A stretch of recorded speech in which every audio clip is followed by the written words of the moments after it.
And welcome to John D. Hanson Stadium in Osseo for tonight's Section 5 6A quarterfinal matchup between the Osseo Orioles and the Champlin Park Rebels. How you doing, everybody? Dave Washburn along with my partner tonight, Chris Holm. And Chris, we've got two 5-3 teams going at it tonight. Offensively, defensively, if you look at the numbers, they're pretty similar, but one big factor in this game and in their seasons so far has been the level of competition, I believe. Yeah, Osseo comes in, Coach Lampker, we had a chance to talk to him, and at the beginning of the season, they knew that they were going to have to put a couple teams on the schedule that were going to challenge them from a state qualifying team last year. And, of course, they go out and they get the big dogs, Minnetonka and Eden Prairie, and they play them back-to-back, both on the road. And fare well against Minnetonka with a loss, however, and then kind of get thumped a little bit by Eden Prairie. But Coach Lampker, you know, he's not afraid to say that they want those guys on the schedule because they feel that's where they should be competing. So it was a start of the season where Osseo fans were probably a little bit seeing two losses, where are we going? But it's going to benefit them down the road heading into section play here tonight. Yes, definitely. Champlin Park also 5-3 on the year.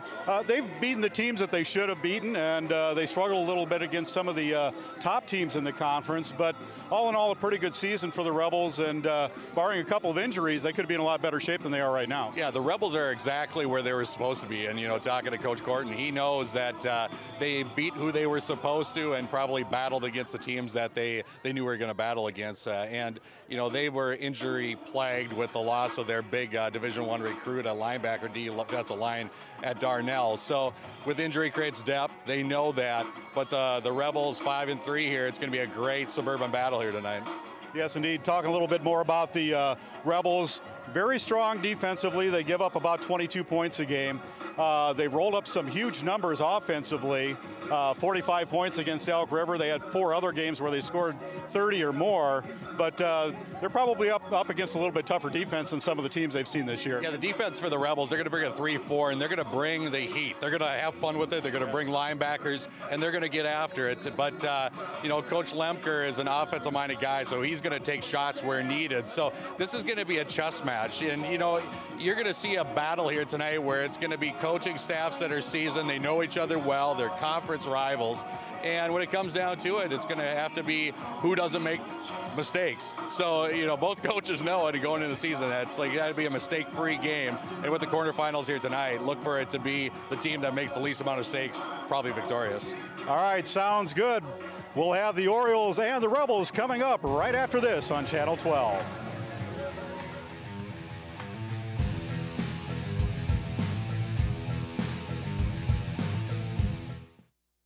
You watch Channel 12 at home. Why not on the go? Channel 12 is online at 12.tv. Watch on your phone, on your tablet. Channel 12 is your local source wherever you go. Just log on to 12.tv. Check out our videos, subscribe to our YouTube channel, follow us on Twitter, like us on Facebook, and even watch live events via live stream. So don't wait. Stay up to date with Channel 12 and 12.tv, your local source.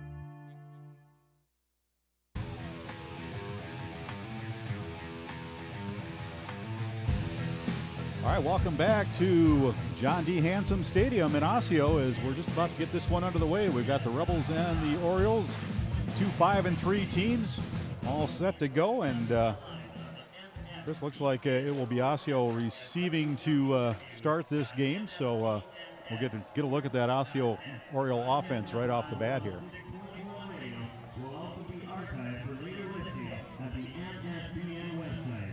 So kicking off for Champlin Park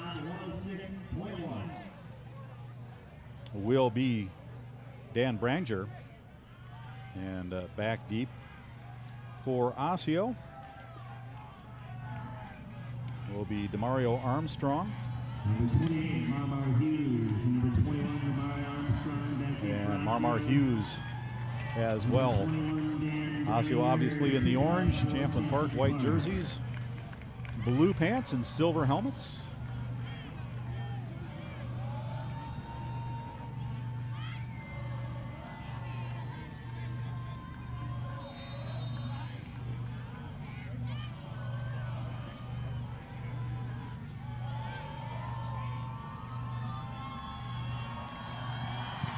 underway. Kind of a low line drive kick comes to the near sideline, out of play, and no return. Osseo will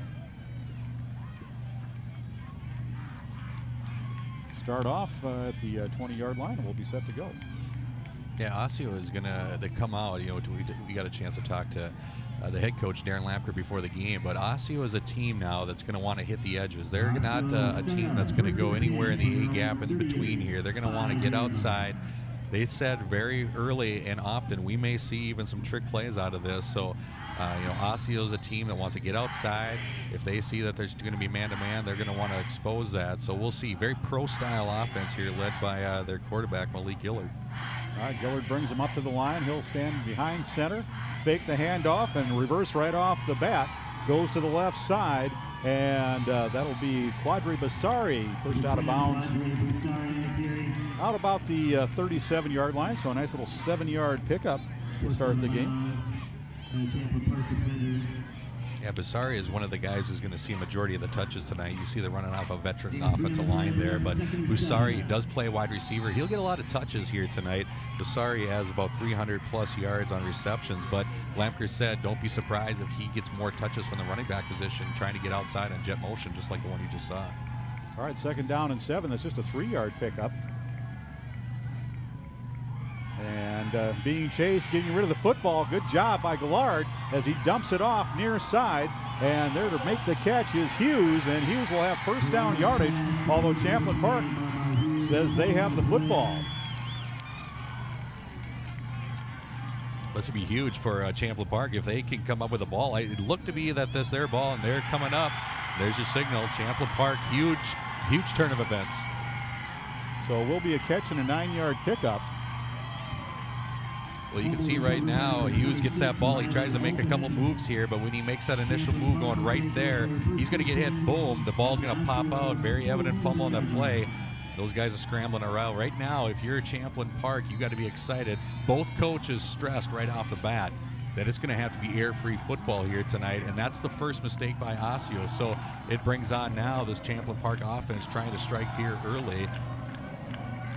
All right, and they've got excellent field position. They'll start at the 47-yard line of Osseo. Blitz coming here.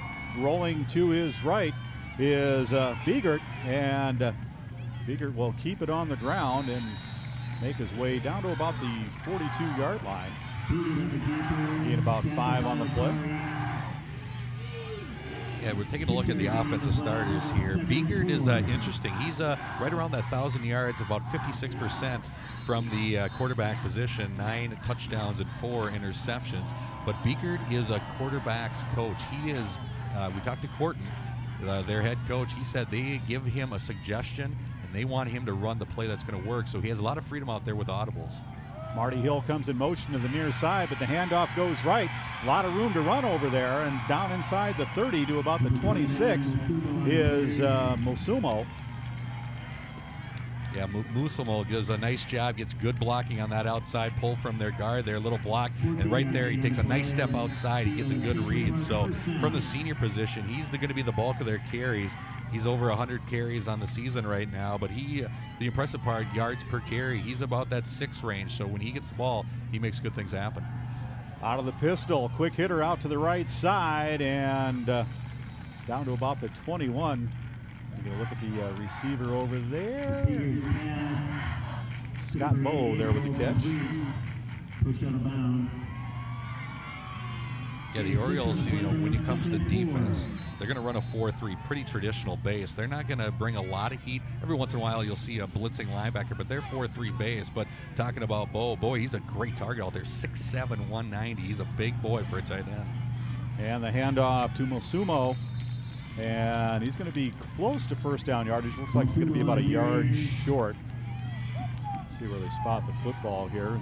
Yeah, Musumo again, just the counter step to his left, getting great blocking on that right side. You can see right there, just getting a great push off from their offensive lineman. It's very evident right now they're choosing to run behind that right side, and that right side is anchored by Connor Scheisel right now, senior, 64, from that left tackle right position. 3rd and 1, keeping it himself will be Biegert. He's got 1st down yardage, and he's down near the 15. He's going to gain about 3 on the play and pick up the 1st down. So first down inside the red zone for the Rebels as they have a short field to work with here on this drive, picking up the ball at the 47-yard line, and nice opportunity here. And again, talking about Max Biegert, he's going to be one of those guys out of the spread that's going to give you an opportunity to be dual threat, more pass right now. But again, as Coach Corton said, he's somebody who's going to make that audible and take what he can give on the field. So kind of that coach's quarterback type of play in there for the Rebels. 3 wideouts left side, but the handoff goes to Mosumo, and he'll be wrapped up in the backfield. And busting in there to break up the play is Onion Gorey. Yeah, Onion Gorey coming in there. You know, we are seeing him coming to his own. Onion Gorey is one of those guys that when he comes, he's going to come with full force. So Onion Gorey is somebody that can cover corner to corner for the Coach Lemker on this defense from the Orioles.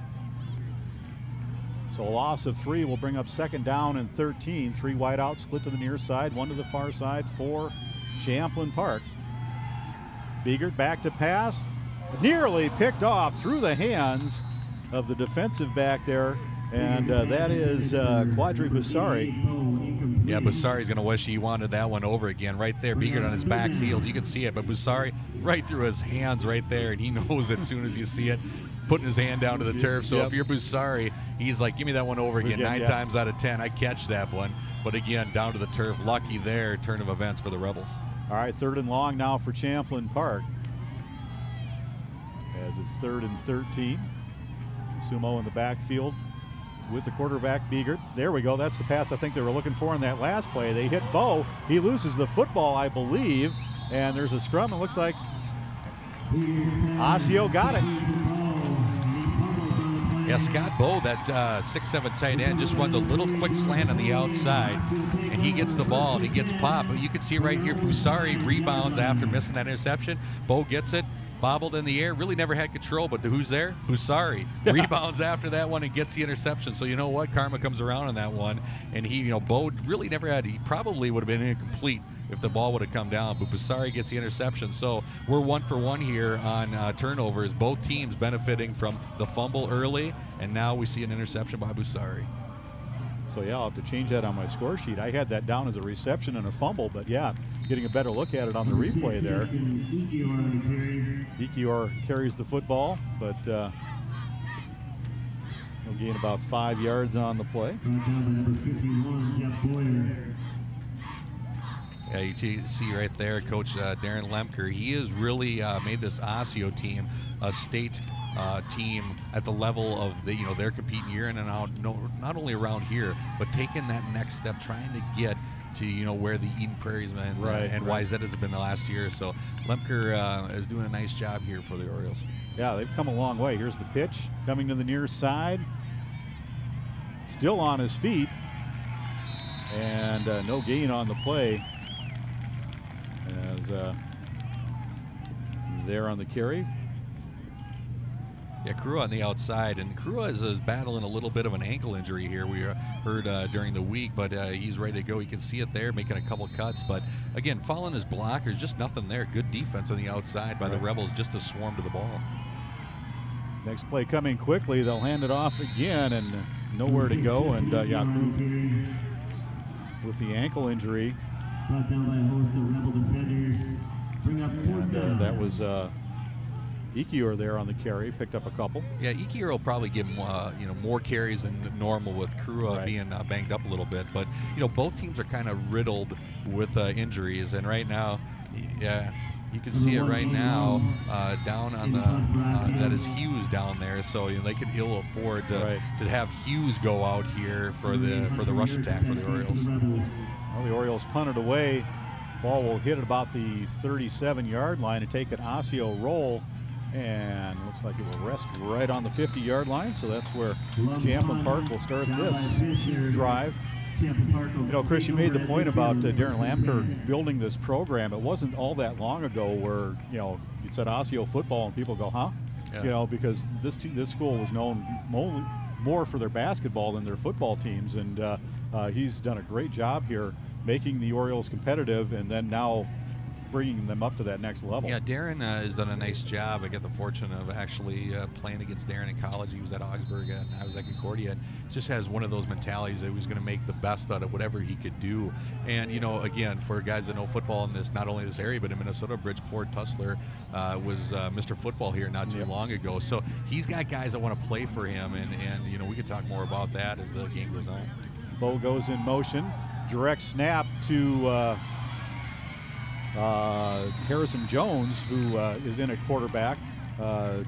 Coach Corton said that they would be using him at quarterback, and he's one of their top runners as well. Yeah, jet motion right there, getting nice blocking up front. But again, Jones is in a Wildcat package.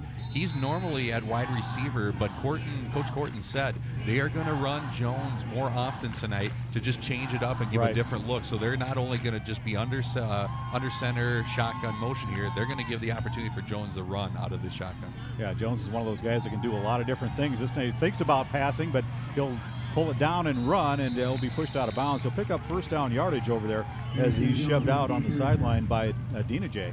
Gain of 4 on the play. That'll be good for Champlin Park, first down.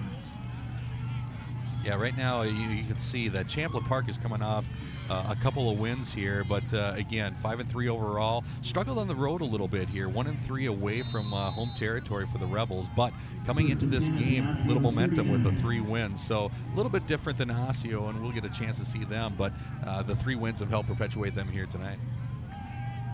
All right, 1st and 10 inside the 40. Yeah, we're talking, you know, wins and losses in the pregame show, and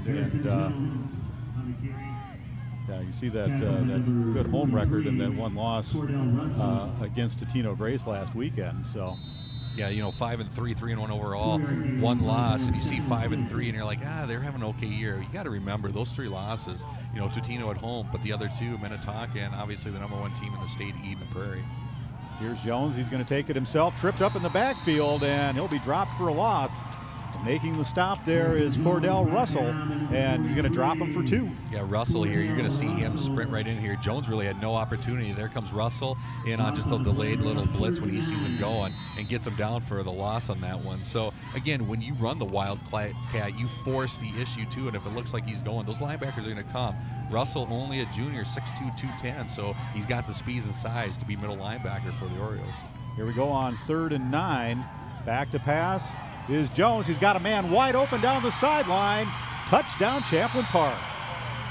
Bo takes it all the way in from 38 yards out to put Champlin Park up on top, 6-0. Yeah, this was just a straight drop back here. You could see it was a pass all the way, plenty of time, great blocking out front, puts the ball in a great fade out for Bo. Bo, 6'7" target, catches it in stride, and really no chance for the Osseo defender out there, Fisher. So Bo, again, 6'7", huge target for him out there. But again, out of the Wildcat, you got to account for that run first. They do. Bo out there one-on-one, and they get the touchdown. So Jones to Bo for the first score of the night. On to try the extra point is Branger. It is up and good. Branger's extra point is good. Yeah, right now, just straight drop back, puts the Rebels on the board. Great little fade out there, gets them in full stride. Gears down a little, but not enough. And right there, gets the Rebels on the board and puts a big momentum shift here for Champlin Park. 5 plays on the drive to go 50 yards.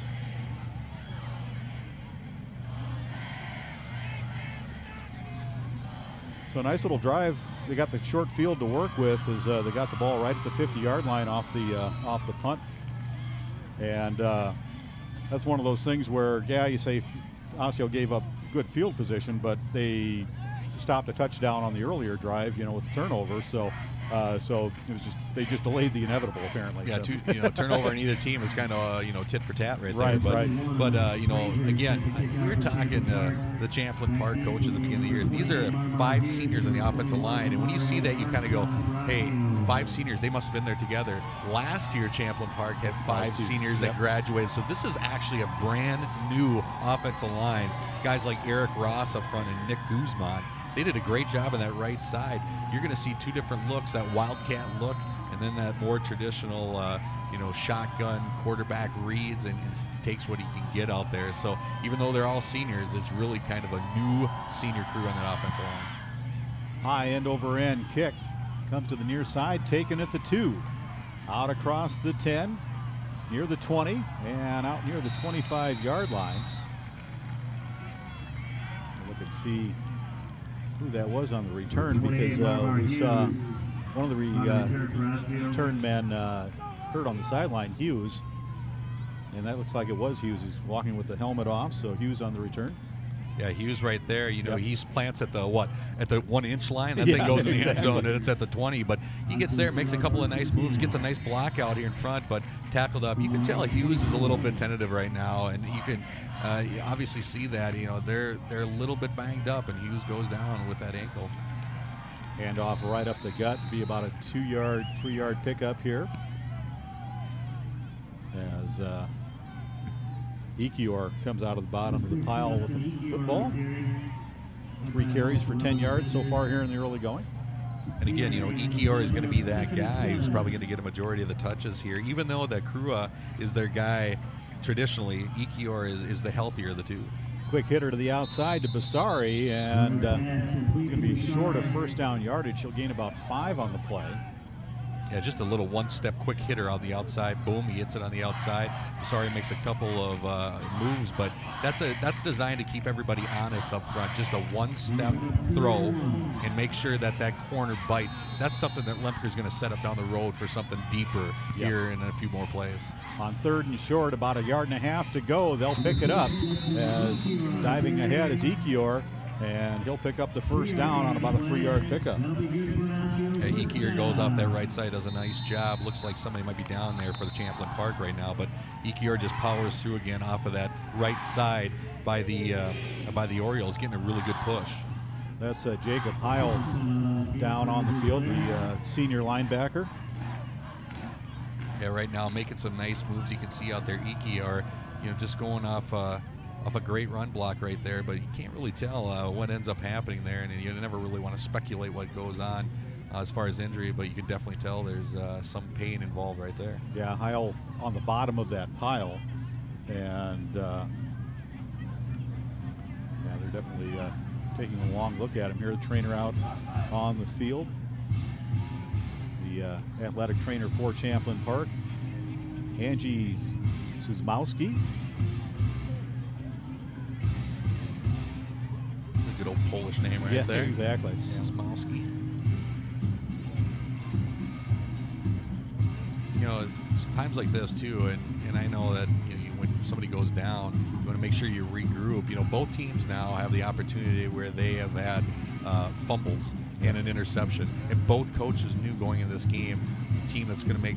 It's almost an obvious. You and I sit here and talk about it, but you don't want to make mistakes, and both teams made mistakes, and the touchdown pass to Bo here is capitalized for Champlin Park. But when somebody goes down here, I guarantee Lemker and staff are in there right now trying to regroup, saying, guys, we need to put together a nice little drive here, 12, 13 plays, take some time off the clock. But again, their offense is predicated on taking shots here, so don't be surprised if Lemker comes out of there 1-2 plays and tries to go deep here.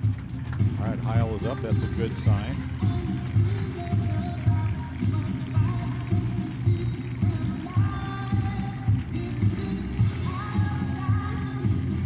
So a little bit of help there as Heil limps off the field. You never want to see injury, no matter what team you're rooting for. You always want to have it clean, and it looks like he's favoring that right side here a little bit. So hopefully Heil gets a good assessment on the side there and comes off and is ready to play here. It's Coach Gordon. But this Champlin Park defense can ill afford more injuries to key players as they've had a couple of big ones so far. So here we go on 1st and 10 at the 36.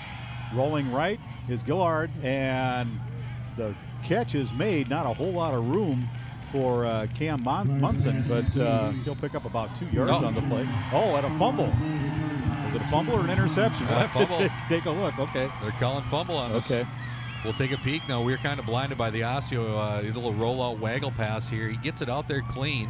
Nice catch and reception right there, and he gets the ball, and it just pops out. You can see it right there. So ball on the turf, and you're exactly right. So again, Osseo, who is normally just wanting to do ball control and move down the field, 2 costly fumbles here early on, and Champlin Park not only getting the turnover, but getting great field position and opportunity to strike again. Yeah, another short field to work with for the Rebels as they'll have it at the 36. Their field position so far tonight, the Osseo 47, the 50, and the Osseo 36. So they've yet to start a drive in their own territory here tonight. And I don't care how good your defense is, you can't keep working on a short field. Yeah, Cameron Munson, too, that fullback. He's a big boy, 6'4", 235, so he's a big load on that fumble. Quick hitter to the outside. That's Marty Hill trying to find some room to run over there. He'll get about 5 on the play. Biggest pass complete to number 1, Marty Hill. Brought down by number 3, George Foley. Yeah, Hill just getting it out of the quick slot over there. You know, he's one of the guys that is going to get a lot of yards. He's not the main guy on he is the main guy in the reception, but just a little quick hitter again, little swing out, getting a block from his outside guy, but makes the inside cut, picks yards after carry. So 567 yards for Marty Hill on the year, 4 touchdowns, yards per catch 14, so he's bettering than the first down on the receptions.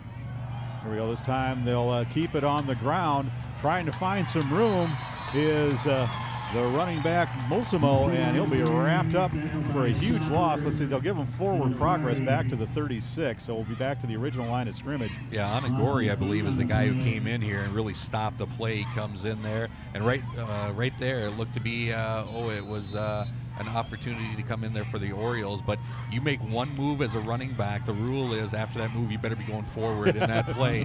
He went backwards, so I guarantee running backs coach says, you got one move, go forward, nothing backwards. So Orioles come up with a big loss in the play. Yeah, Stefan Amia, there we go. There, and that thrown to a spot more than anything else. I think coming back, attempting to make the catch was Harrison Jones, but there were no white jerseys in that area. Yeah, Bigger just drop it back, 3-step drop. He plants there, has plenty of time, throws to nobody. He was trying to get that little swing out to his running back right there on Musimo, but he just overthrew the pass. Something a little, just probably happy feet early on here, but that's an easy pass for the quarterback. Biegert will make his corrections and look for that one to come back here in the offensive territory. Well, Champlin Park's going to have to call a timeout. 4th and 10, they're going to go for it here. And rather than take the opportunity to try to pin Osseo deep in their own territory, they're going to see if they can pick up that 4th down. But that's a long 4th and 10. Especially the way things have been going the last few plays. They haven't had any positive yards for about 3 plays now, so they're going to talk it over on the sideline and see what they can come up with over there. Yeah, you'll see with 4th down, this is kind of the purgatory of yardage here. You know, you're sitting at about the 36-yard line. You really don't know what do we got to do here. If we punt the end zone, it's the 20. So what is that? 16 yards on your net. Right. And you've had 2 big turnovers right now, and if you're Champlin Park, you're thinking, hey, let's capitalize on that. I like the idea of taking a shot here. The momentum is on their side. They get a reception here for first down. Boy, huge momentum. But you boot it off. You got to be careful here. Even though they're lining up and punt, I still think be careful. Yeah, this is a here. Good spot for a fake for sure. Yep. So back to punt it is Scott Bellrichard. And he goes with a little pooch kick here, down about the 20, and it'll take a Champlin Park roll. Can't ask for much more than this. It's going to be down to about the 6, and that's where Osseo will start here. So they don't go for the corner, they just go for the little pooch kick, and they'll start at the 6-yard line. Yeah, and good job by the Champlin Park Rebels right there to get the punt away. They came with the heat on that one, but again, the little pooch kick. Corton's call looks to be a good call here, and make sure he gets the punt away cleanly. The ball is placed underneath the 10-yard line, so it'll start at the 7. Right now it's a game of turnovers, and we had talked earlier about it even in the pregame. You don't want to get in that fumble interception back and forth. Right. It's shooting Osseo in the foot right now, so you got to take care of the ball, move forward, but most importantly, take care of that football. Quick handoff here, and out across the 10-yard line on the quick hitter will be Prince Krua. So he gets, yeah, Prince Kuro has a nice hole. They go outside in the D gap right there. Gets a great block on the outside from his fullback position right there, Munson, and gets positive yards. So, you know, Munson's a big blocker for them from fullback. He's listed at linebacker, but they'll put him in at fullback as a junior and does a nice job for him, senior. And look like basically the same play here. And this time it's Ekior. And he's going to get a couple on the play. Yeah, they just pull a little guard right there out front. Ekior gets sucked inside. He does a nice job trying to cut back from his blockers. He bounces outside and probably gets hit or even dropped for a loss after that. But Ekior follows his blocks. Those will spring. You know, you're taught as a running back to make sure you follow that guy, and does a nice job just getting positive yards.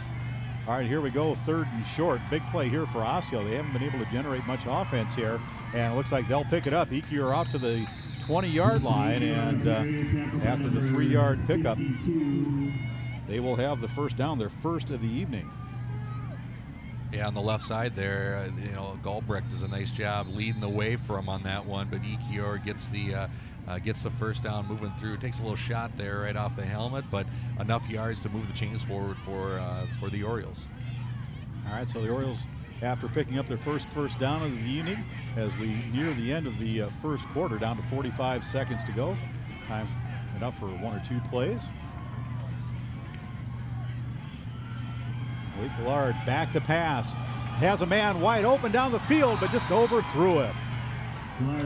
Vasari got open, got behind the defense, but unable to pull it in as it was a little overthrown. Yeah, just having that right seam right up the middle. There's a shot we were talking about. Plenty of time right there. He was about 7 yards from anybody. Busari knew it too, but ball put out front. Better that he didn't short it on that one. You now know with the speed on that one. They'll go back to that one. Coach Lamker knows that they're going to take shots, but that's just a seam straight down the middle, splitting that cover 2 defense on the back. Busari knew it. Again, very animated out there, both defensively and offensively. He wants the ball. he wants to be in the end zone. So, you know, that's something you just put in the pocket and say, hey, we'll come back to you. Don't worry about it, big guy. Gillard with a quick handoff left side, and not a whole lot of room over there to run, as Ekior will pick up short yardage, another yard or 2 in the books for Justin. He's got 20 yards on 7 carries. Yeah, again, just a little guard pulling that one. He gets a little kick out, gets positive yards. But, you know, that's what Osseo is going to give you on the run attack. They're just going to pull a guard. They're going to try for the kick out, and they're going to see if they can get those guys in open space. And Ekior and company have had opportunities tonight, but it's really closed tight for the Rebels. Gillard, little drop as the quarter comes to an end, and once again overthrowing his intended receiver out there, Busari. As we come to the end of the first quarter, the score, Champlin Park 7, Osseo nothing. We'll be back right after this.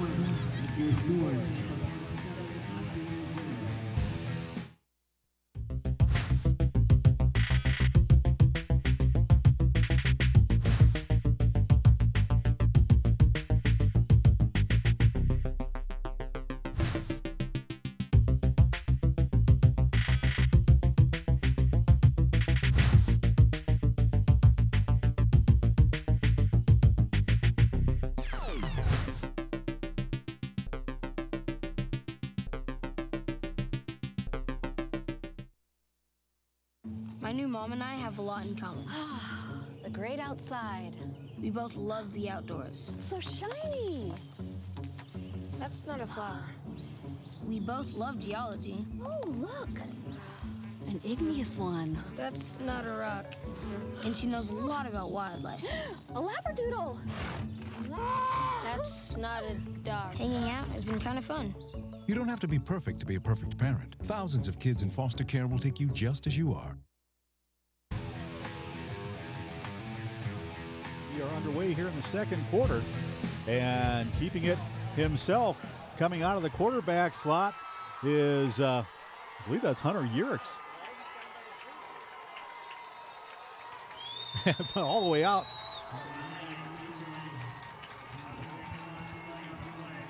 We've got a flag on the play. I'm trying to find a which number 9 we've got here. It's either Stephen Johnson or Zahn Easterling. Yeah, they're going to Easterling's running listed as a running back, so we'll give it to him. Yeah, they're going to come out of this one too with Easterling. You know, and Lemker talked about doing trick plays, but they're going to call horse color in this one. You're going to see it right off the bat, but when they get a chance on the outside, so there's the little trickery on the outside. I believe it was Easterling. He's listed as a running back, but hits his stride, but right there, boom, you see the pullback. And when you pull back, the horse collar is the hand inside, and he has the opportunity to slow him down or take him down to the turf. They're going to call it every time. Very easy call for the officials. But again, Lemker not afraid to do a little trickery right there, and he lets his guy run in the open space, and he gets the 15 yards after the catch. So right that first play of this, for the Orioles, they go right for the trick and the mistake right there by Champlin Park. My count was a 43-yard gain. They did get the first down as well, and then you tack on the extra 15 yards. Here's Ekior down to about the 16. Yeah, Ekior again, you're going to see on that outside. There's a little guard pull. It's on the kick out. But again, Champlin Park really doing a nice job collapsing down on that inside run game. You know, you talked about trying to hit the outside. The Osseo run attack is not anywhere inside around the center and the guards. They want to get out to that C and D gaps, which is outside, tackling out. So you're going to see them try to pop it outside with their speed. But right now, Champlin Park doing a great job shutting down the inside run attack. And Osseo needing to call a timeout here is a little bit confusion as they came to the line. Ball on the 16-yard line. It'll be 2nd down and 9 when they come back out to the field. But you know, we were just talking a little bit during the timeout there at the quarter. Osseo was kind of hitting the short passes a little bit early on, and they kind of went away from that and were throwing the ball downfield. And then the running game was kind of working, not working, and it was just a question of them figuring out what was going to work for them. And you know, those 43-yard running plays, those will work every time. Yeah, exactly. Hey, you know what? Lemker's not going to argue that right there. He'll say, hey, give me that every time. But, you know, Osseo's trying to find their identity. I couldn't agree with you more. You know, they started off, but the hardest thing as a team is when you have to battle adversity on a fumble or an interception from offense right away. They deal with that right away, and the interception. So 2 possessions there where they're going back to look at that opportunity as, hey, did I miss something here? And then what does Champlin Park do? They capitalize on the touchdown to Bo on the outside. So, you know, they need to get their offensive identity working here, and you can kind of see in the second quarter they've shown, like you said, short passes, a little bit of run, but consistency is going to be this key if they're going to want to compete and win here tonight. Well, the big keys are going to be that guy at the top of the I formation right there, Krua, whether or not, because you know, he's an 1,100-yard guy. As he takes it to the left side, got a little bit of room as he hits the sideline there at about the 11-yard line.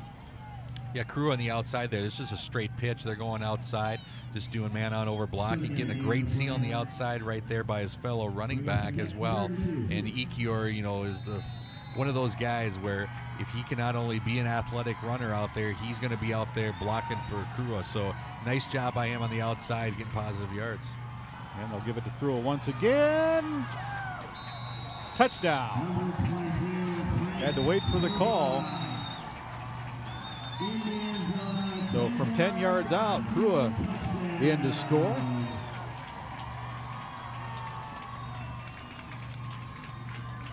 Yeah, take a look here. He just gets great blocking on the right side, little guard pull, and bam, there's a seal. It just goes and walks right in. You know, we've seen some guys out there, but an opportunity for Krua to just walk in. That's the identity that the Osseo Orioles were looking for. You know, give it to Krua. So if he's feeling healthy right now, I'm going to say we're going to see a lot more touches from him. And again, just great blocking out front. Gets a seal, gets a great opportunity from a kick block out front, and that guy comes through. Dean's Lake out front leading the way. So you could see Osseo back on the board, getting a little bit of excitement here back in their home stadium. So we're all knotted up at 7 apiece after the extra point. And yeah, when you've got a guy like Krua that you don't know, you know, what you got tonight because of his ankle injury, you know, that's a guy that they could count on to probably hand the ball off 35 times a night.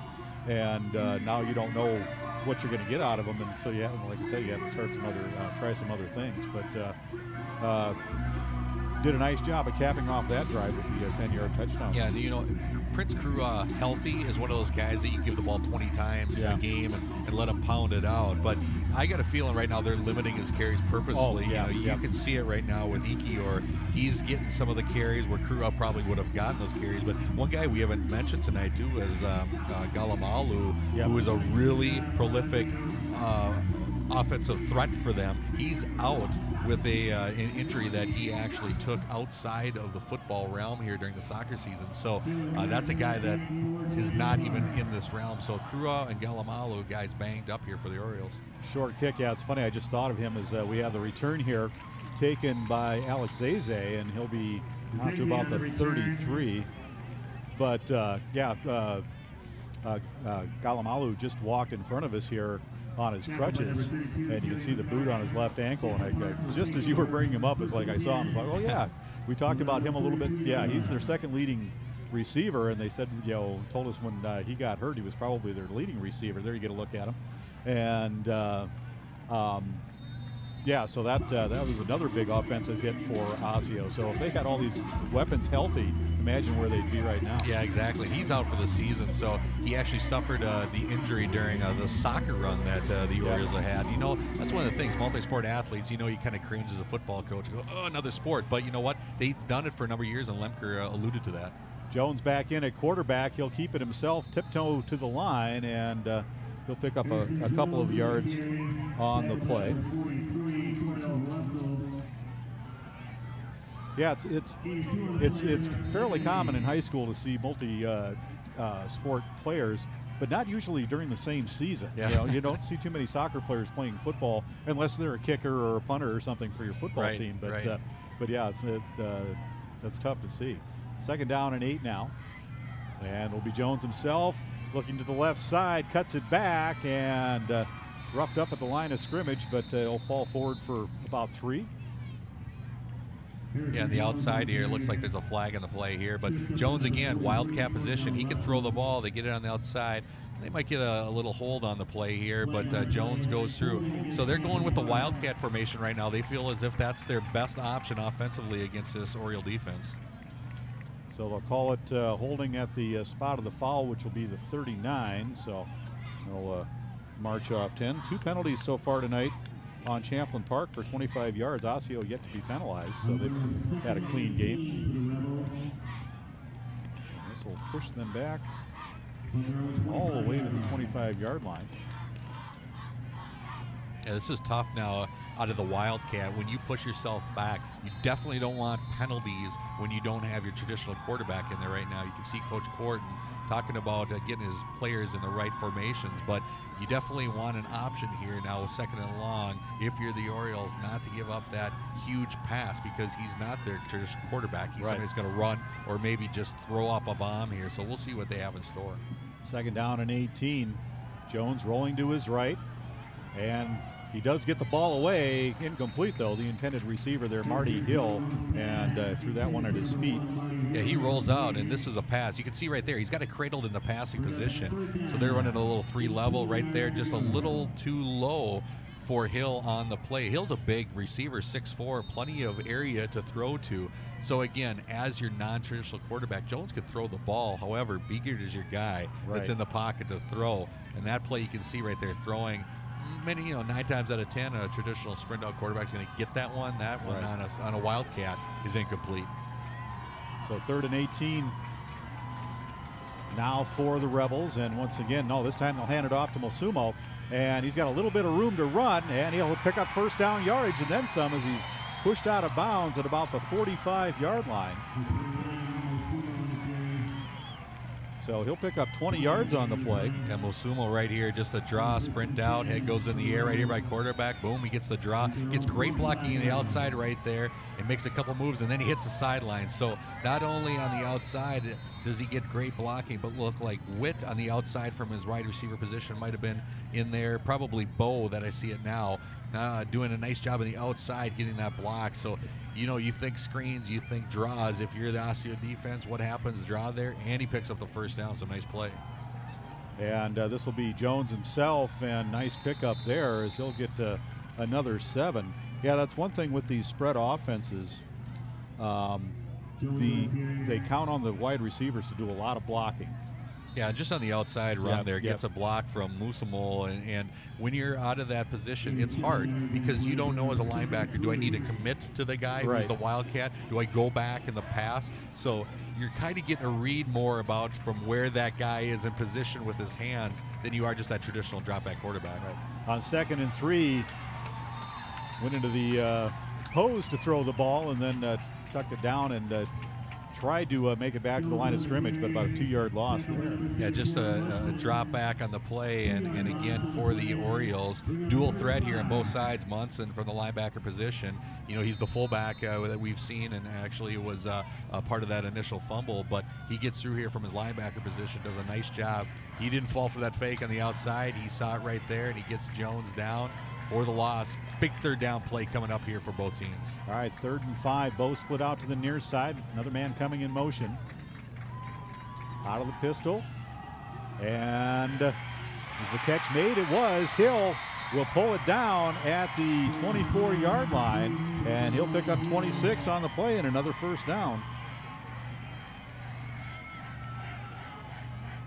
Boy, nice job here in the fade. 3-step drop. His eyes were on Hill the whole way. Puts it out there. Does a good job leaning in, and then the ball actually delivered in great quarterback style by the Wildcat Jones. Does a nice job over the shoulder where the only person who could catch it is Hill. Hill makes the catch.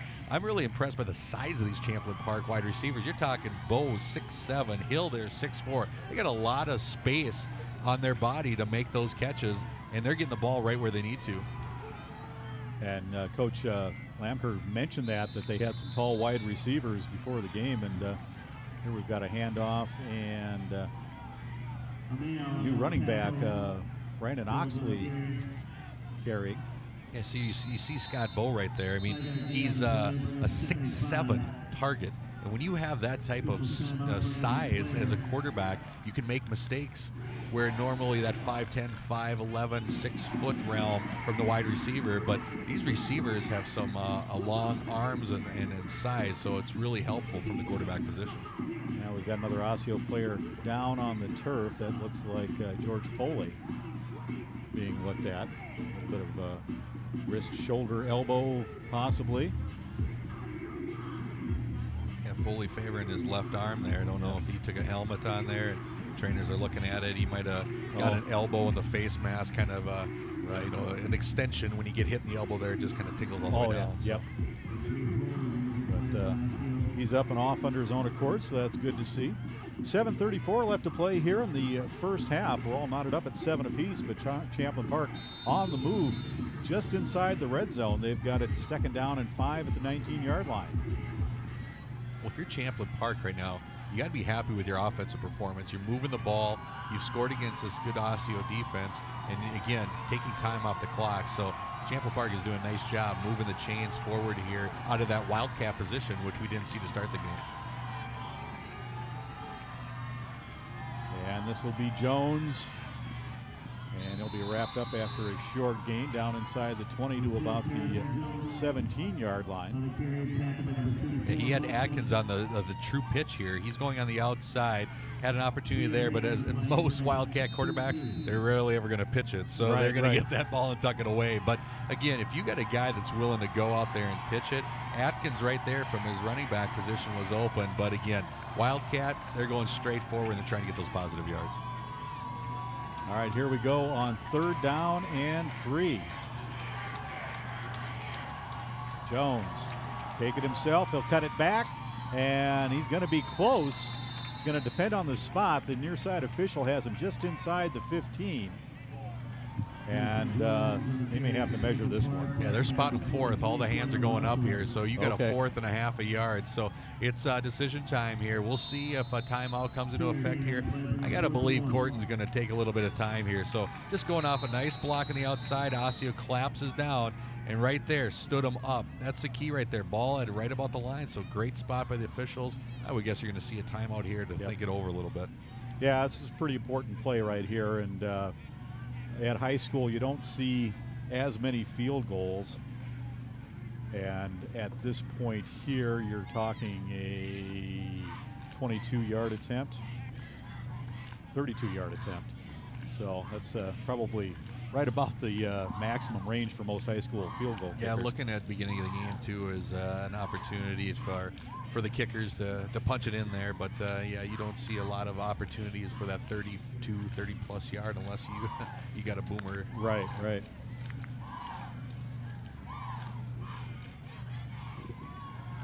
But getting back to the receivers for Champlin Park, Osseo, on average this year, gave up 40 yards a game in the passing game, and Champlin Park well past that now. They're already up to 80 yards, so they've doubled the average that Osseo usually gives up. But that's a big part of their scheme. Yeah, big fourth down play. Here we go. We'll see what happens. All right, here we go on 4th and 1. And they got him to jump. So Osseo takes their first penalty of the night. It'll be a 5-yard walk-off, but it's going to be huge because it's going to get him a first down inside the 10. Yeah, it looked like Jake Shopper right there was the guilty party on the left defensive end or defensive line. So yeah, Shopper right there just couldn't handle it. And that's one of those things that when you call a timeout, you go to the sideline. Corton's on the sideline. It's like, guys, let's do a hard count here. Yep. Everybody's got to stay. Goes down there, gets what they wanted. So first down here, right at the 10. Look to be the chains are away, so it's a goal situation here. They're going to have to punch it in. That's funny because that down marker on the far side looks like it's a little bit shy of the 10, but it must be inside. Here's Masumo, touchdown. 10-yard run for Detrice Masumo, and it's a 13-7 lead for Champlin Park. Yeah, he got some great blocking up front. Masumo doing a nice job on the left side. He'll be the first to tell you off that left side, it was just great blocking. Boom, they powered down on that left side. Looked like Scott Bell Richard was the guy who got the big block on that left guard position for Park, for Champlin Park. So again, just walking into the end zone looks really good. So Connor Scheisel and Bell Richard on that left side doing a nice job sealing down. The extra point is up and good. 10 plays on the drive. They go 67 yards. And we've got flags down.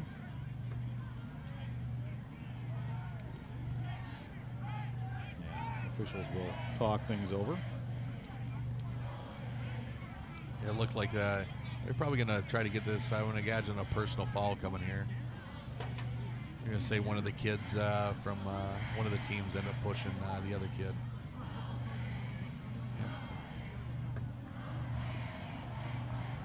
Extra point is good. Personal foul. Take a look right here. Double seal down. Great job on the left side. They just pull a guy down. They seal him down. Musimo runs in there, almost untouched for the touchdown. Big excitement afterwards too. But I got to give a lot of credit right now to that offensive line for Champlin Park. They did a great job. Bill Richard and Scheisel on that left side did a great job opening up the hole for Musimo on that touchdown. Yeah, those guys don't get the credit they deserve, and they definitely, this whole drive did an outstanding job. Bulk of the plays, there were only 2 passes out of those 10. So eight of those plays were on the ground, and they just rounded out and worked their way up the field. Yeah, on that last play, too, on the kick, they're going to call it good, but they're going to push them back here 15 yards on the kickoff. So the Orioles are actually going to get great field position here no matter which way you see it, but they got a personal foul penalty for Champlin Park Rebels, so a little extracurricular after the play. Yeah, and Osseo will have plenty of time to work with heading toward the half here. 5:56 left to play in the first half. And on to punt it away for Champlin Park, Dan Branger. And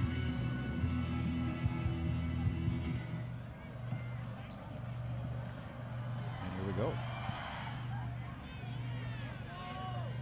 Far side, and that one will trickle out of play, so. Kick goes on the Browns. Osseo will take over 1st and 10 from their own 35-yard line.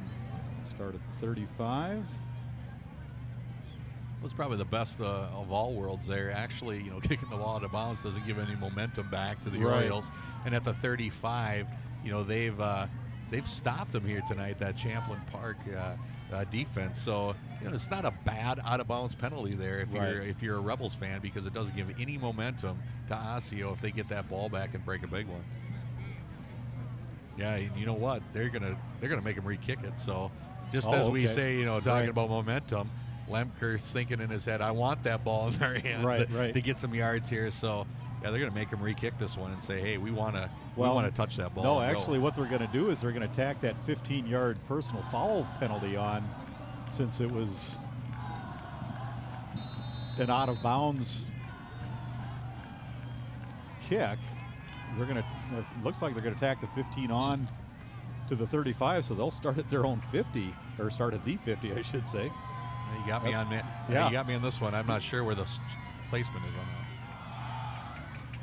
that. And the handoff to the left side, Prince Krua will pick up close to 5 yards on the play. He'll be a little bit short of that mark, so let's give him 4. Yeah, Krua just on that left side here. Again, he's going to hit the hole hard. You can tell he runs with power. You can see right there he's got a guy biting at his ankles, but he's moving forward. So Krua is one of those runners that if he gets an open field, he's going to make things happen. He's just looking for those blocks in front. He's coming off gingerly right there. You can tell there's a little hitch in his giddy up. So Krua definitely not at 100%.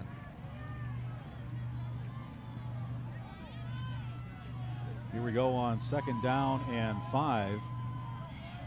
Yeah, the linebacker, Adina J, may get some running back time tonight too, and getting it turned around and then able to find the football was Armstrong. Yeah, Armstrong just running a fade here, gets a 2 deep. He does an inside double move, and then he goes on the out. And right there, it's wide open. If the ball, it just doesn't get him turned around. A little short on that one, but again, he does a move inside to get that corner and free safety to bite.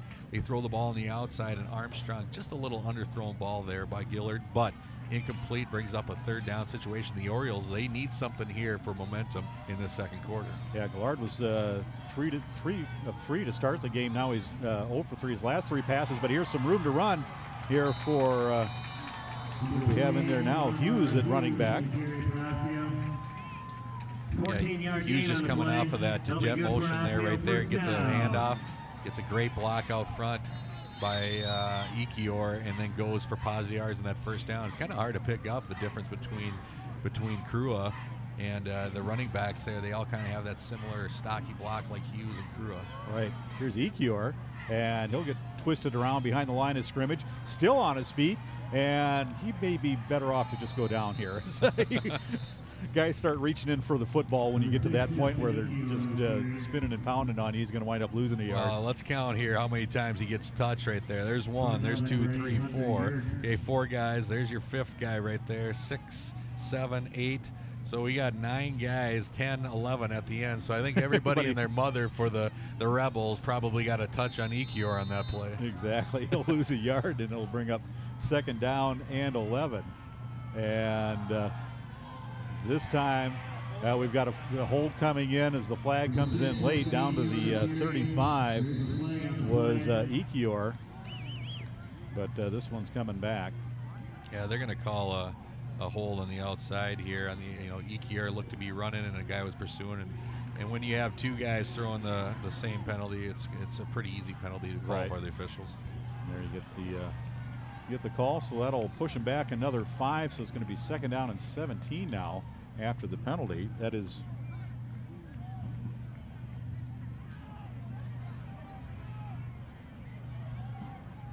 check that. It'll be 2nd and about 18, looks like.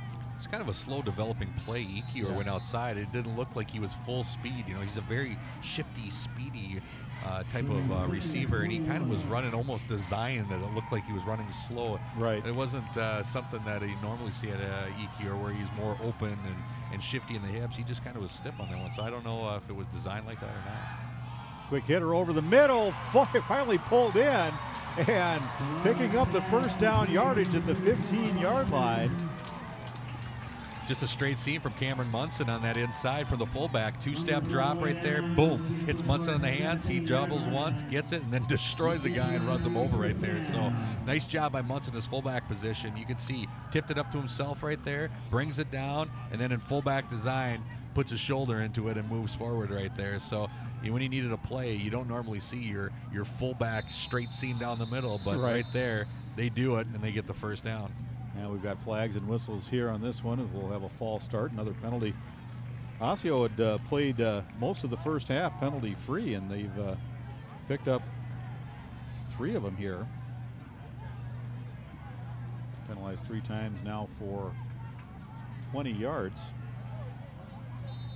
That'll push him back to about the 22-yard line. You can see Malik Gaylord right there. You know, he's a pretty proficient 56% pass efficiency right there, but you know, you can attest for that. He puts the ball right on your body. So, you know, he's not looking at probably, you know, 3-5 step drop and then throw it into space. He's going to get it right on your hips. So a lot of those passes, just like this one we're seeing right here. Yeah, a little bit of a fade route there, and off the fingertips of Armstrong.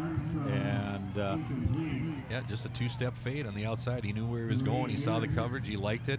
On the outside, Armstrong probably should have came with that one. He had it right in his hands. Goes out of bounds. But again, and a nice just read on that one. Nice and easy 2-step drop by Gaylord, and Armstrong right out of his hands, incomplete. So again, he's got good touch on his ball when he needs to, but kind of the type of quarterback you want to go straight into the body and let them do yards after catch. All right, so with the incompletion, it'll be 2nd down and 15 to go. DQR in the backfield. Instead, they'll hand off to the man coming across, turning the corner, and that's Basari. We haven't mentioned his name in a little bit, but he'll be shoved out of bounds after a gain of about 6 on the play. Yeah, Busari on jet motion, just straight handoff, and again, your gap on over blocking on that left side. He gets his most yards on the outside, and again, Lemke talked about their rush attack. They want to get outside. They don't want to mess around on those B-A gaps on the inside. They want to get their athletes on the outside, so that's something you're going to see, that Busari is going to be that threat on the jet, trying to get outside, trying to get yards down the sideline.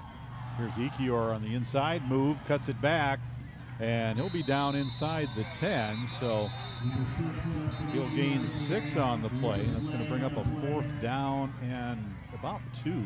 Yeah, they late flag here. I'm wondering if they're not going to call a targeting on this play. His helmet came off, and it came from the back judge there, so we'll see what ends up being the call. But either way, if it goes against the Rebels, that's a huge penalty. Oh, yeah. When it looked to be that there was going to be a 4th down.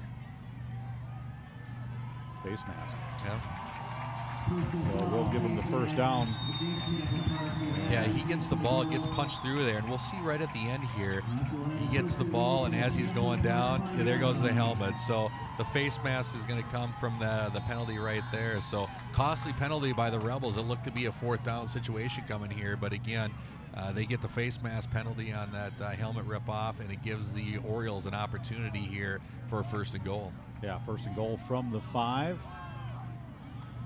And the handoff to Ekior. He's got some blocking and falls into the end zone. A 5-yard touchdown run for Justin Ekior.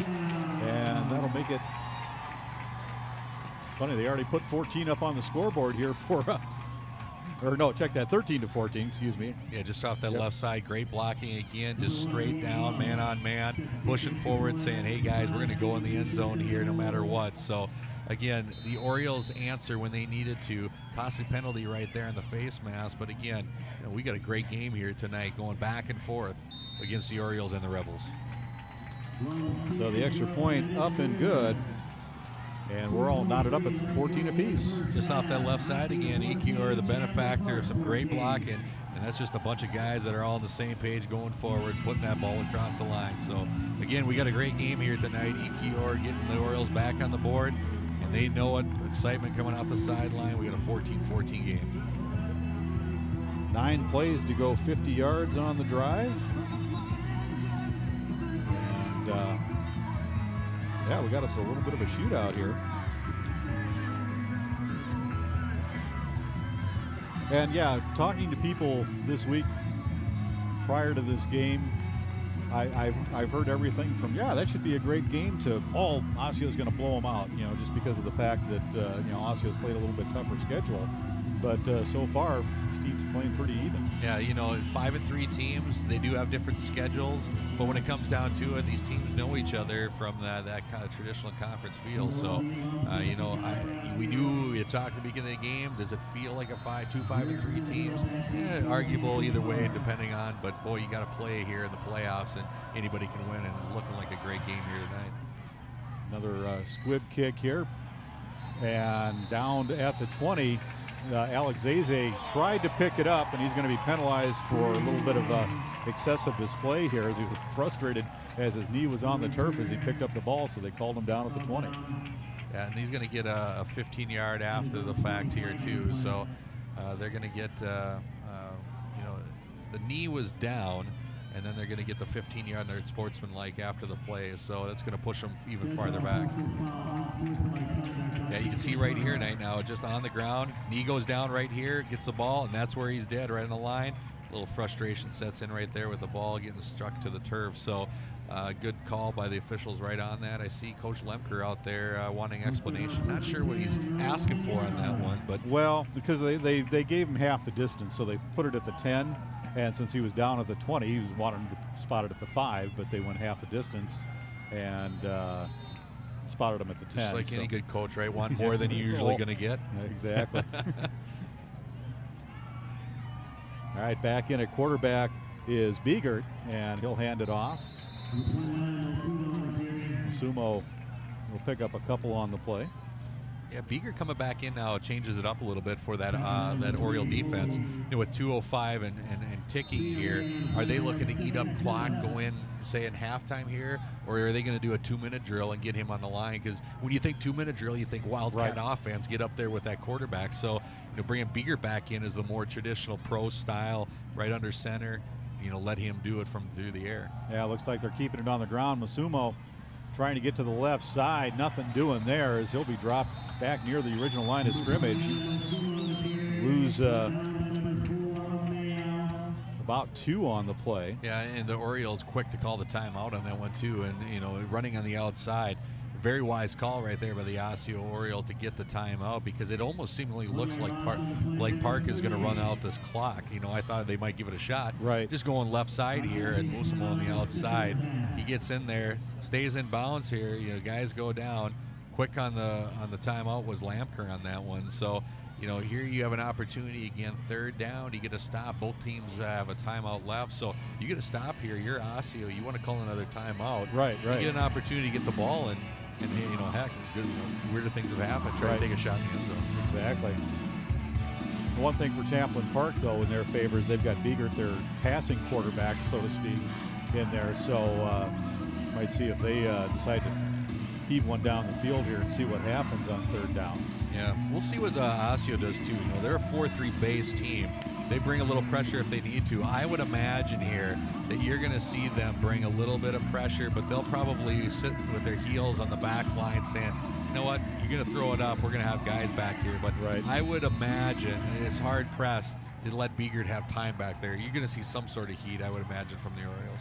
All right, let's see what they do. Here comes some heat, but they back off the blitz, and opportunity there for went up after it with a shorter man guarding. Trying to get a look and see, that's Mario Armstrong. He's only 6 foot, but Bo comes in at 6'7", so a little advantage there. Just a 3-step fade on that one. Armstrong gets his hands up there, but you know, he gets that ball out a little farther on that one. That's trouble for Osseo. So what this does is it stops the clock. It's a free timeout for the Orioles. So, you know, it's interesting that they decide to do that here. They'll punt it away. You know, the Osseo Orioles have a little bit of time to do something here. And they should get decent field position, although the ball takes a Champlin roll. And everybody clears out of the way. Smart play there by Busari as he ran to the sideline, didn't want to get touched by that ball. And Osseo is going to start off in great field position here at the 47. Yeah, we'll see now what Coach Lamker has. Minute 22 left. You got something in the clock as far as timeouts. You know, I would imagine you're going to see a little bit of short passing attack here, probably some down the sidelines, maybe get a couple hitches here, try to get out of bounds. But, you know, again, Gallard is really proficient. If he can get that ball on his receivers, you know, you're going to see something probably Yeah, short pass, get out of bounds, but they're going to want to move the chains and get down the field here quickly. And instead they'll hand it off, and Prince Krua out to the 50 will pick up 3. Yeah, quick to line. Krua just off that left side, but you can see now they're definitely 2-minute. They're up to the line and ready to go. So I would imagine here you're going to have to not necessarily take a shot, but get some short passes, those receivers one-on-one scenarios. Yeah, get that clock stop. This one out across the middle of the field, but breaking free is Basari, and he'll take it all the way down to the 30 or to the 21-yard. Yeah, let's call it 22-yard line. Yeah, just a quick slant on the inside. And watch this move right here. He gets it, and boom, he goes underneath and punches on the outside. So great job right there by the Osseo receiver, Busari, to get more yards after the catch. Clock cranks here. We got time going for the Orioles. All right, here we go. Bringing it to the near side is Krua, and you can see now the ball popped out, but I think he was down. He's down, and we'll have a face mask as well. But Krua, you could see it when he tried to make the cut there. Nothing there for him footing-wise, and he had to couldn't make the sharp cut. He had to kind of round that one off because he couldn't get a good plant. Yeah, the officials are talking here probably more spot than anything, but it's going to be a very evident face mask against Prince Krua. He goes on the outside. He stiff arms a guy, and then he just gets taken down by the face mask penalties. So the Orioles will be in good position here because they're going to get an opportunity. It looked to be probably half the distance of the yard line from the spot. So Krua gets that ball on the outside, makes one step straight down the field here. You'll see a stiff arm coming up here, which was really nice there, but all of a sudden brought him down by the face mask, and you see the ball rolling out. So it almost looked to be Krua could have been penalized there too, but it goes against Champlin Park on that one, brings up first down. So it'll be a 10-yard penalty, and 1st and 10 at the 11. Krua again will be wrapped up quickly. He'll gain about a yard on the play. Down to 26 seconds. I assume Osseo calling a timeout. Yep. Krua just goes out the left side, and they're forced to use their last timeout here. So, interesting play call on the left side. You run the ball, 27 seconds left. And normally you might see take a shot here or get something past. If it's incomplete, gives you time to go. But now they think Krua, there's their guy. They give him out the left side here. It brings up an interesting play call. So if you're Champlin, you think, hey, they're going to have to pass it here. They're out of timeouts. They're going to, be ill-advised here to run the ball. But you never know, right? Maybe quick to Krua, get up to the line, try to get that first down and go. So kind of cat and mouse game here between the coaching staffs. They can spike it to kill the clock. So if they do go to the ground game, they either need to get out of bounds or get up to the line quickly so they can get another play off. But yeah, I guess if it's me, I stand back there at the 15-yard line and keep lobbing them into the end zone until I run out of time. But that's just me. That's why we're up here, right? Exactly, and they're down there. Exactly, but I agree. You know what? On something like this too, coming from thinking about it as a coach here and a former player, don't take the shot right now. Everybody's going to be on their heels. I love that little quick slant to Busari that they just threw last time. Yep. Get it in his hands. Get him moving forward because you're thinking, just like you were saying, go deep here. I like the little quick hitter here. See what they have on the outside. Yeah, they fake the pitch to Ekior, and the quick pass over the middle will be incomplete. Intended there once again for Busari. Yeah, it looks like good coverage here on the little fake on the outside, but Champlin Park right there, up there to get a hand on the receiver was Costello on that one. So doing a nice job, just getting his hand in there enough to get that ball to the turf. So again, stops the clock, takes a couple seconds off here, 23 seconds. But again, I'm in favor, third down here. Everybody's thinking going to the end zone. Right. Little hitch, little slant, get something in his hands here and see what he can do after the catch. It was very evident on that last one to Busari a couple plays ago. Yeah, don't put any trickery past him either, but this will be a quick hitter across the middle and get him in the hands. Munson, the intended receiver there. Oh, this is weird. It's talking about how Gaylord puts it right on spot. Boom, you see it right here. Boom, just straight off him. Yep. And this is that's that play where he does the ball on the body, and just right there. I think Monson was almost too open, too shot as a fullback because that one was an easy 6 for the Orioles. All right, this will be a 27-yard field goal attempt. It is up and no good. So Osseo, with all that work, comes away with nothing. 16 seconds on the clock, and I'm sure Champlin Park will just take a knee here as they will take over at the 20-yard line.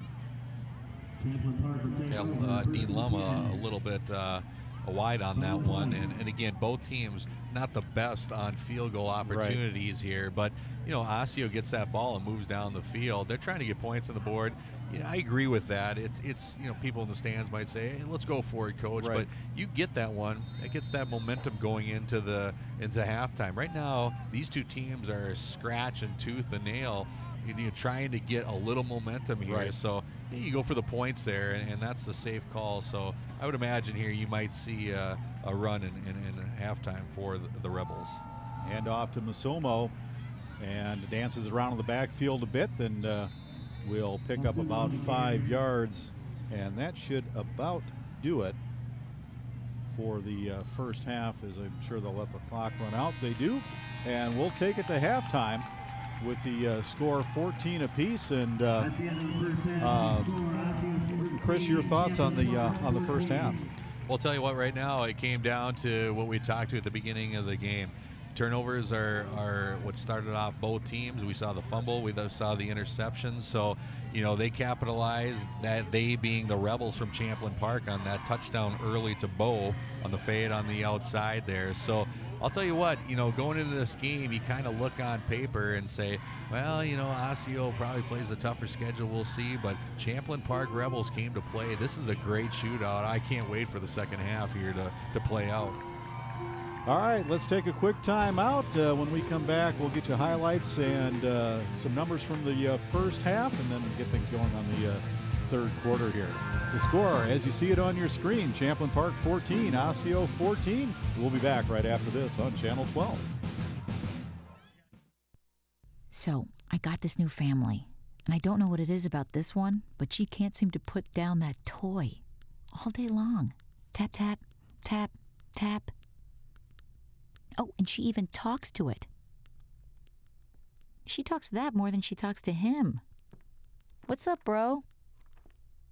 Nice shirt. Who's she talking to? Her mom? She talks to her mom a lot.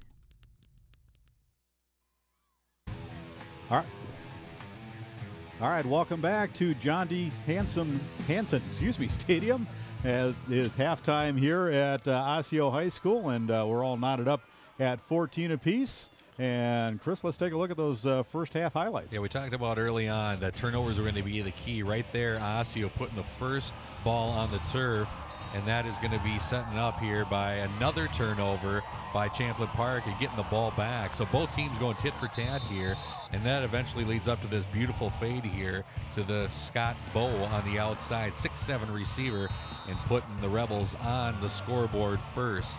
But right after that, we see Osseo answers with their running back, Krua. He takes it in and gets them back, knots it up at 7-7. Big fourth down penalty right there by the Orioles, gives an opportunity for them to get the ball in the handoff to Musamo, and he scores in the end zone, bringing it to 14-7. And then we have a ball game, but here we go again. Osseo gets the ball and gets it to Ikior. Ikior squeaks it in and ties this game back up. We got a great game here, Dave. It's been back and forth, and it takes us to the halftime stats. And there you look at the numbers, pretty balanced for the Rebels. Yardage-wise, Osseo has outgained them definitely on the ground, but Rebels have had an advantage through the air. It took a while for Osseo to get that first down, but they kind of tightened up that gap a little bit. And there you see all the turnovers so far in this game, the one costing Osseo a touchdown, as you see the points off at the turnovers there. But penalties a big factor for Champlin Park, although it seems like Osseo's penalties hurt them the most, but Champlin had a couple that did some damage too, that led to that second touchdown. Yeah, just looking at it right now, you know, we got 2-1 turnovers, so the Orioles have more turnovers, 6 penalties for the Rebels. But again, I think that big fumble and then leading to the Champlin on the score first got the Rebels momentum when they needed here early, and then you got the penalties by Champlin Park. So both teams are going in at halftime and talking about what do we need to do here to tighten up. Obviously, if you're the Rebels, cut down on the penalties here a little bit. And if you're the Orioles, you got to get momentum. So, hey, this is going to come down to the old chess match here. Who's going to play it out, and who's going to have the adjustments at halftime. So we should be good to go here in the second half play. All right, we have 24 minutes of high school football left for one of these teams on the season. The other will move on to the crossover game against Section 4. We'll take another timeout. We'll be back with the second half right after this. Michael Adams? Here. Michael Adams? Here. Michael Adams.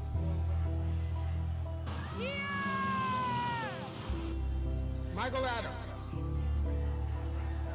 Students who miss 18 days of school in any grade risk falling behind and not graduating. Absences add up. Keep track at boostattendance.org today.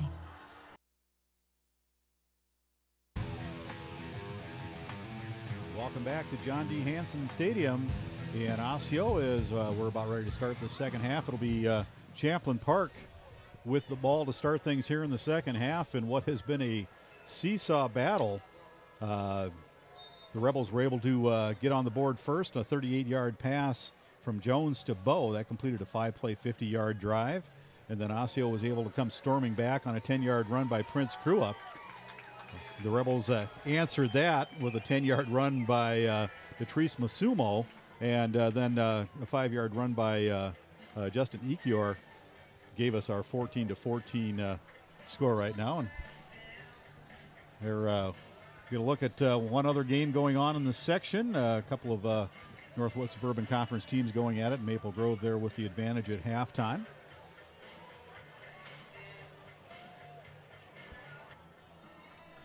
So back deep, we'll have Hunter Yerkes, and I believe that's Marty Hill on the far side. Yep.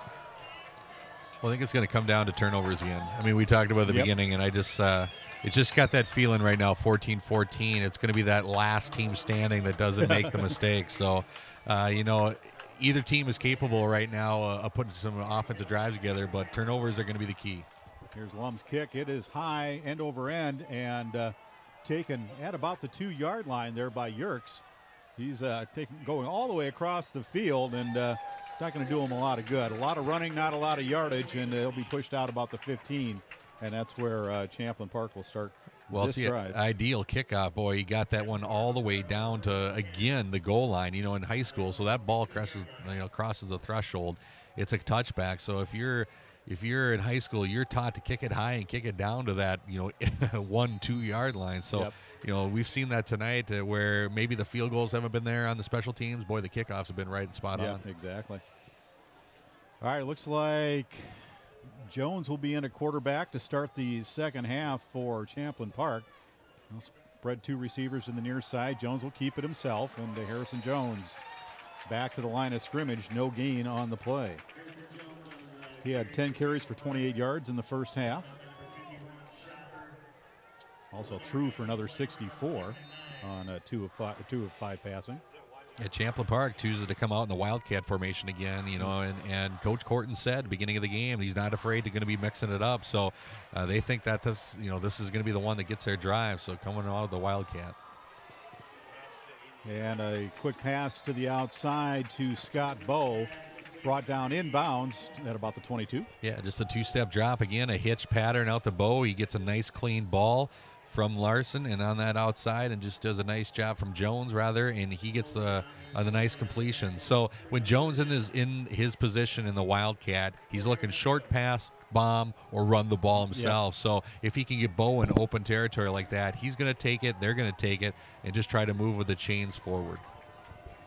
2 men split to the near side for Champlin Park. Out of the pistol, rolling to his right is Jones. He got a man open. Hill on the near side, but just threw it behind him. Yeah, he rolls out to his right. You actually want a non-traditional quarterback to do that because he can just tuck and go. Right there, you can see it's very evident that he's not that quarterback type. Ball very errant on the outside. So where you have your Wildcat quarterback, you're going to want him to tuck that one. It's a tough throw if you're not a quarterback that's trained to do that. And it's very evident there. Brings up the first big stop here by this defense. So Champlin Park definitely didn't want that to start their third quarter. Now Richard punts it away. Yeah, that looked like one of my throws. But no, just kidding, Harrison. But this will roll down to the 40-yard line where Osseo will start this drive. So a quick 3 and out here for the Orioles. First time tonight they've been able to stop Champlin Park with out picking up a first down. Well, depending on what side you're on, if you're on Champlin's side, definitely not the way you want to start the second half. If you're on Osseo's side, 3 and out against that Wildcat and making them decide now, hey, are we going to go back with Biegert here and just do the traditional quarterback, or are we going to do Jones and do the traditional or the untraditional Wildcat? So 3 and out here, depending on what side. If you're an Osseo fan, you got to like the start here this third quarter.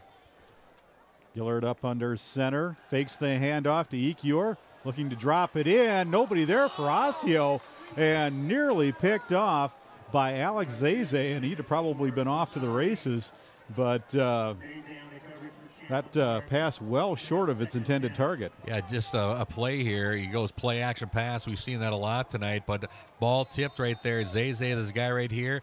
Boy, there's 4 guys right there. Yep. And you could just sense that, boy, it's going to be a turnover on that one. So, boy, if you're Osseo, you're thinking, whew, we dodged a bullet there, but Zeze almost with the interception. Yeah, it looked like Gillard got his arm hit a little bit, or he altered the throw there as he tried to get it up over the defender.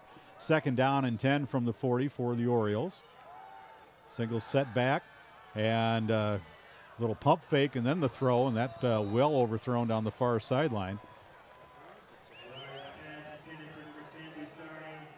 Basari was the intended receiver out there.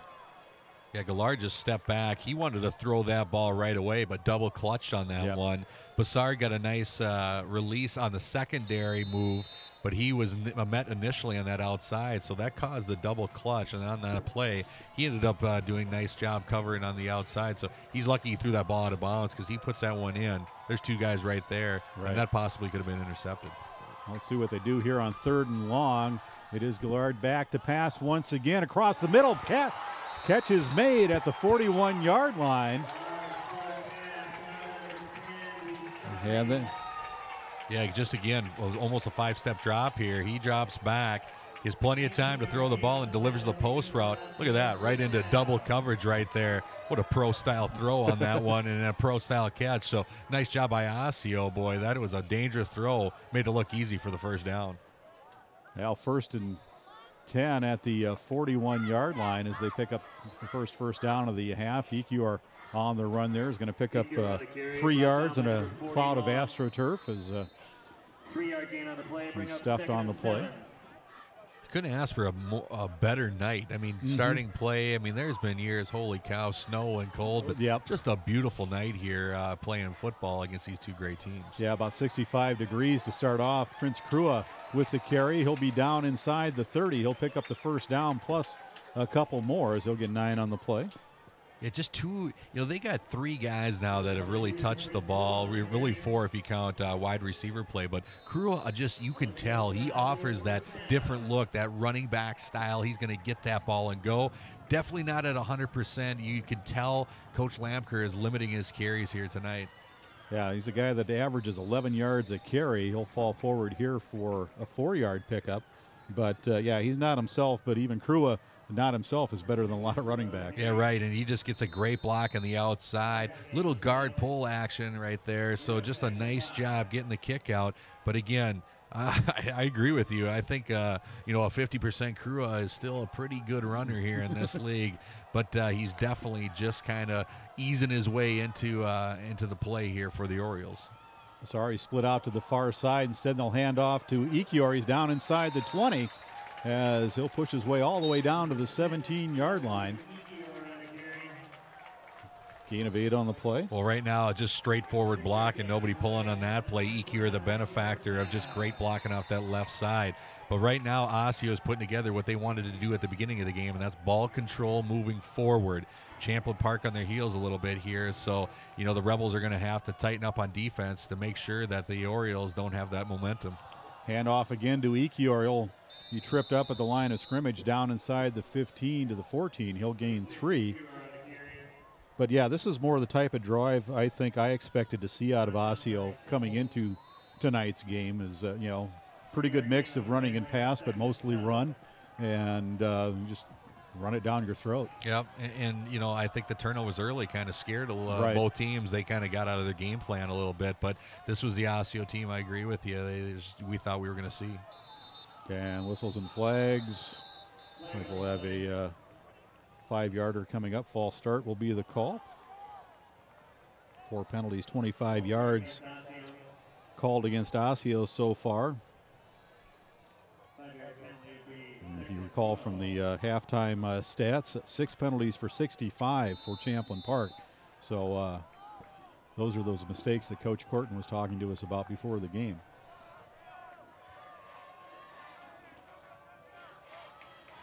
Full house backfield for the Orioles. Back to pass. Gillard has a man, and the catch is made. What an acrobatic catch made there by DeMario Armstrong.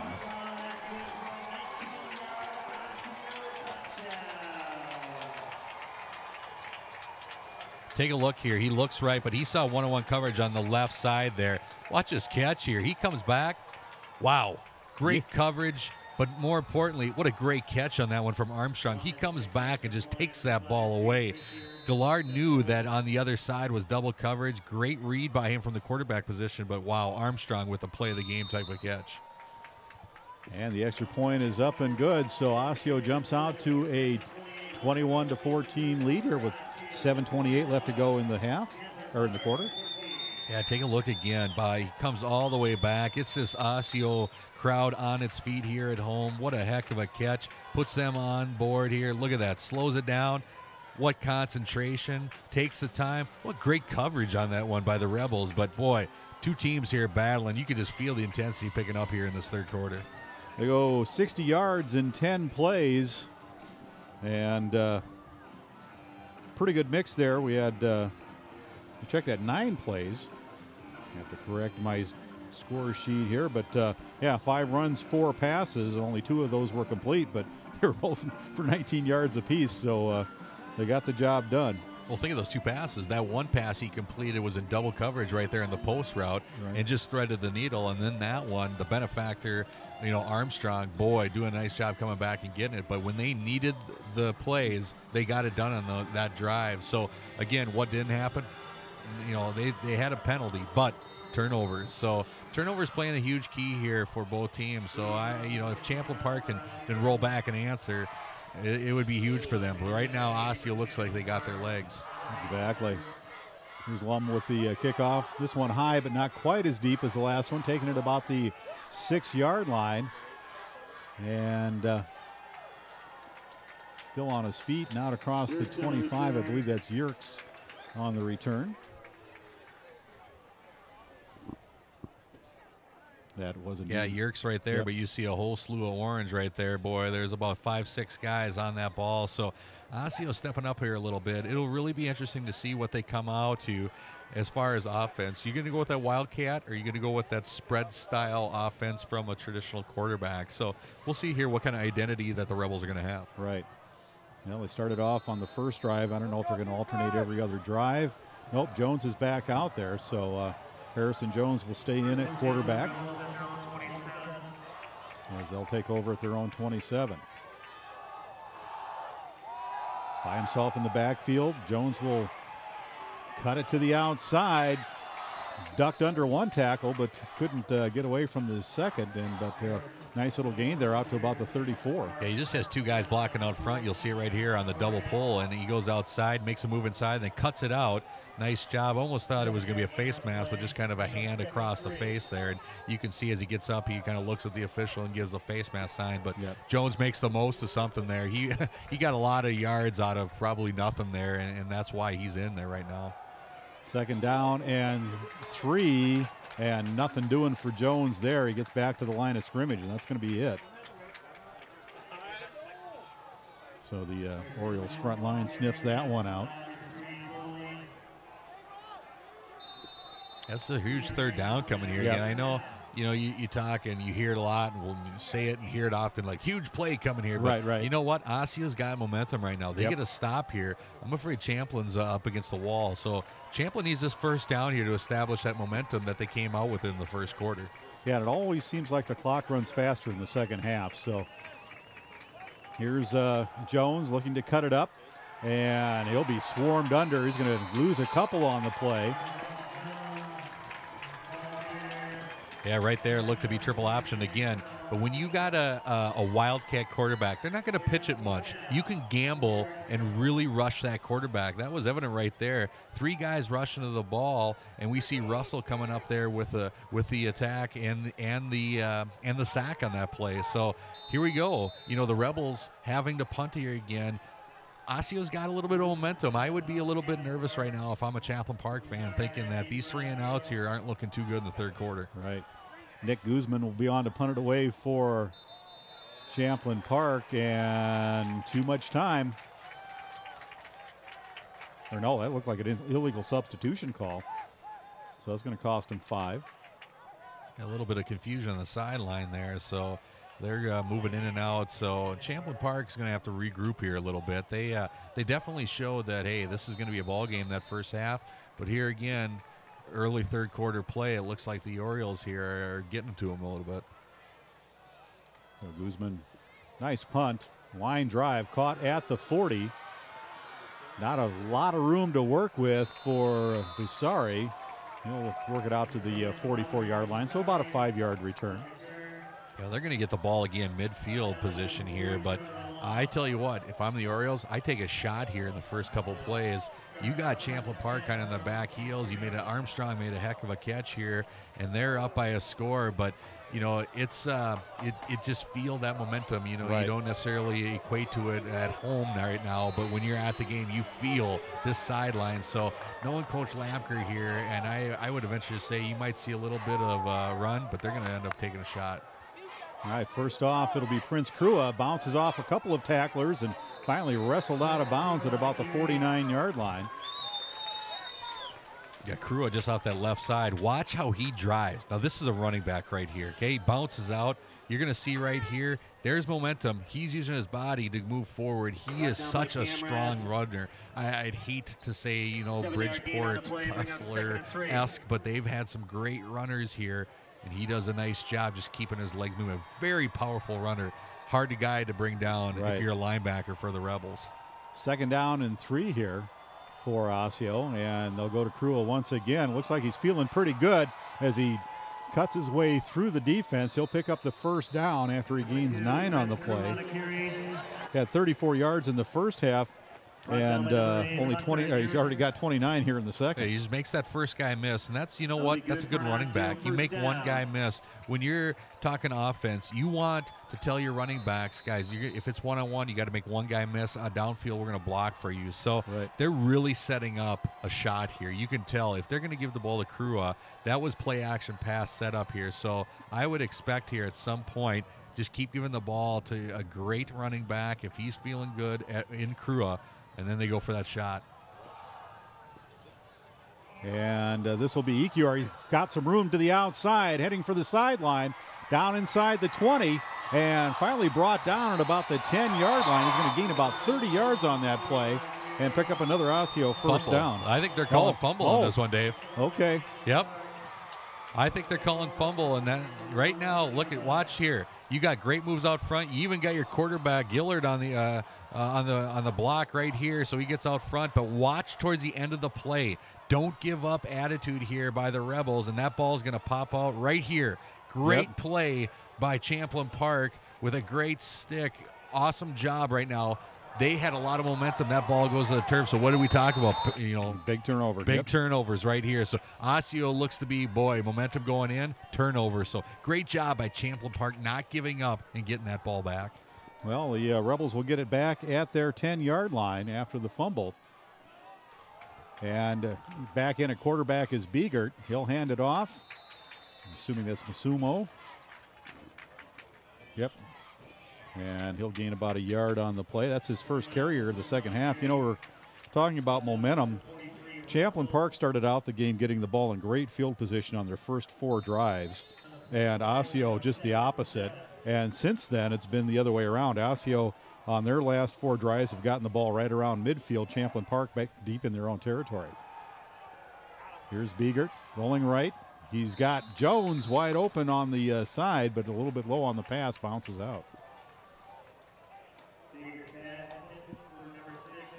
Biegert was 3 of 6 in the first half for 23 yards. Yeah, Biegert rolls out. Traditional now, you would imagine here, these have the opportunity to throw, but you see that double move right there? Mm-hmm. It forced him not to get set on the sprint out action, where you want that guy to come on the outside. Nice action where the ball is high into the chest, rolling out. But Biegert had made a little stutter step there, which forced the ball out, and then the ball down to the turf here. So, again, Osseo's defense is stepping up.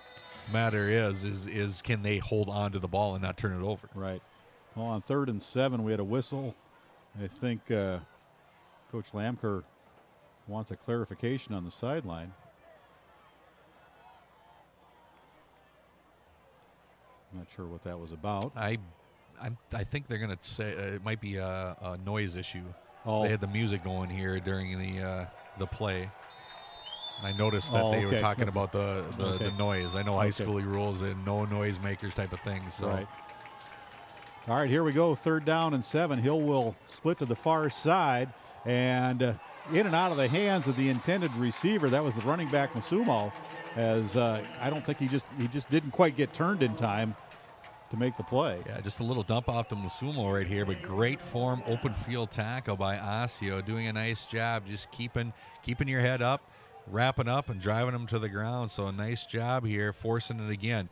I tell you what, Osseo's defense came to play here the second half.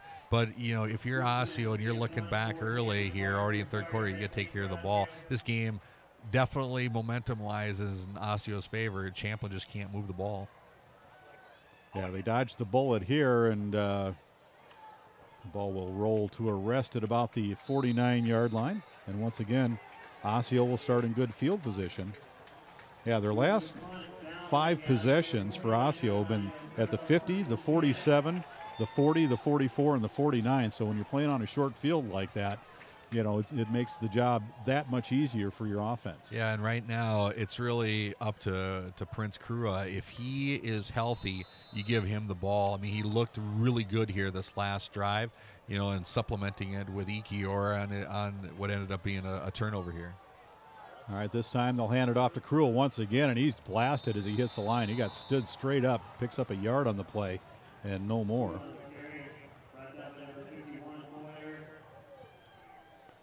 Krewell on the game so far, 13 yards. Yeah, watch the hit right here. Comes in as a boom, just hits a wall right there, and they credit Jeff Boyer on the tackle on that one. But, boy, again, as we just get done talking about Osseo's defense, here's Champlin Park stepping up, so they're going to be playing to the end. Well, they're keying on Krewell now as he's carried the ball most of the second half here. He'll worm his way through and pick up about 5 yards. Yeah, Krewell just gets the pitch on the outside there and just keeps driving away, but looks like we got stoppage of play here from the officials. So after the pick up there, it'll be 3rd down and 4, ball just outside the 45-yard line for the Orioles. Clock ticking down here in the 3rd quarter. Just over a minute and a half to play, and we've got a timeout called by Osseo. They had some confusion. They had a weird situation actually happen here. If you would have seen what happened here, their center actually helmet came off. Oh, okay. And he is forced to go to the line by rules. So Travis Mullen, who's their center, has to come off. So very difficult, right? So watch this play here. This is interesting because it forces a timeout, which could be costly. Play is over. It looks to be, and they're right there. Do you see the helmet pop off? And that helmet was a defensive player that pulled it off. That's right. So helmet pops off. Travis Mullen, their center, has to go off in a play, even on the timeout. So you saw them warming up here. One play. Hey, center, you don't have a good snap on this one play. They can go over. But more importantly, you got to use a timeout there. So that's one of those weird, freakish rules that could play to Champlin Park's side here. But the helmet coming off, definitely costly for the Osseo Orioles. So Jared Schmeling will be the substitute center for one play here. And you saw him out there warming up a little bit, getting a couple of snaps off right away. So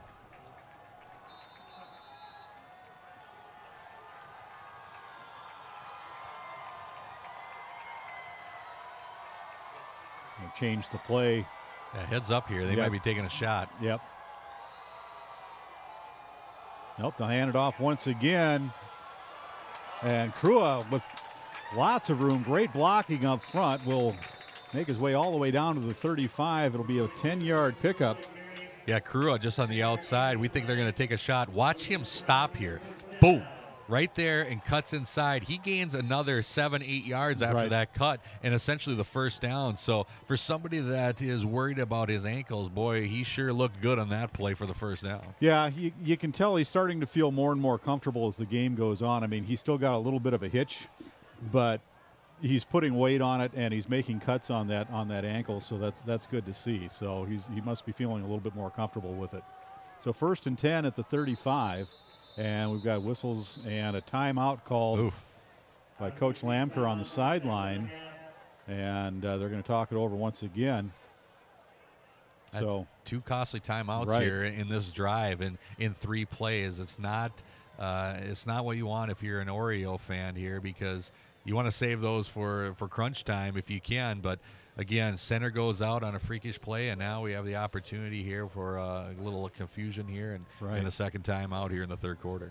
So Osseo being successful moving the football, but they've got a little disorganization here on the sideline as you mentioned, having to burn what could be 2 very valuable timeouts depending upon how this game goes from here.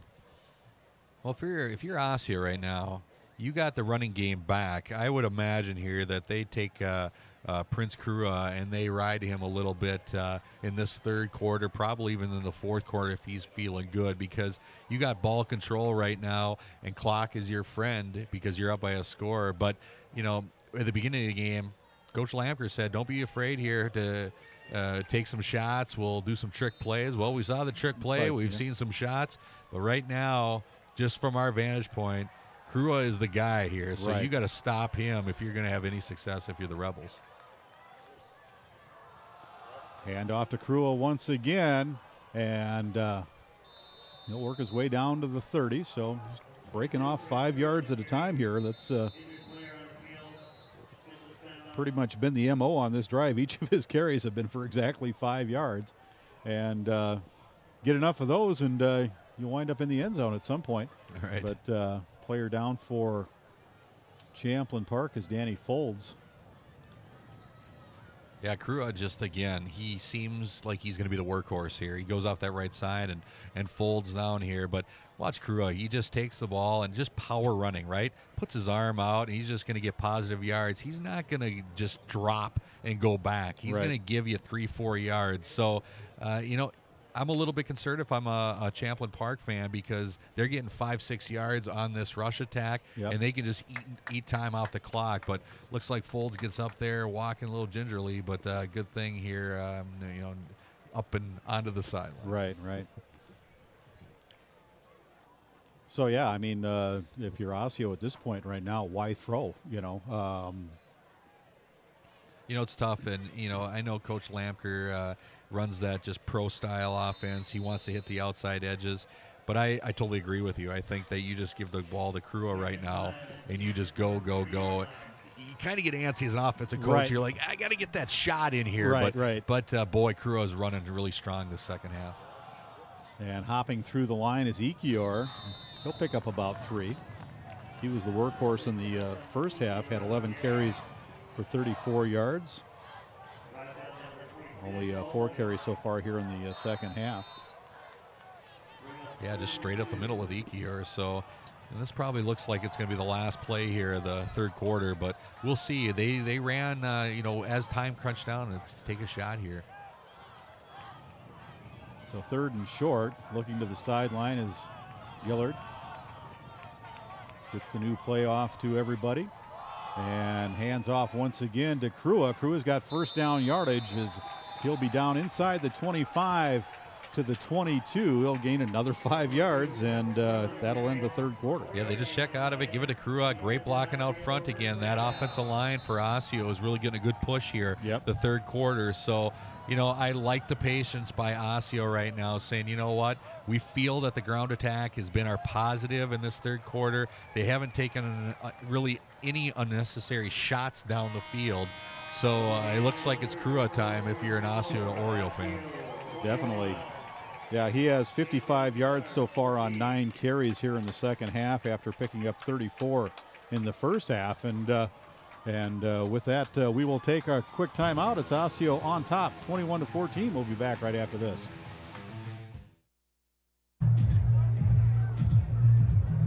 If you drive buzzed, it could cost you around $10,000.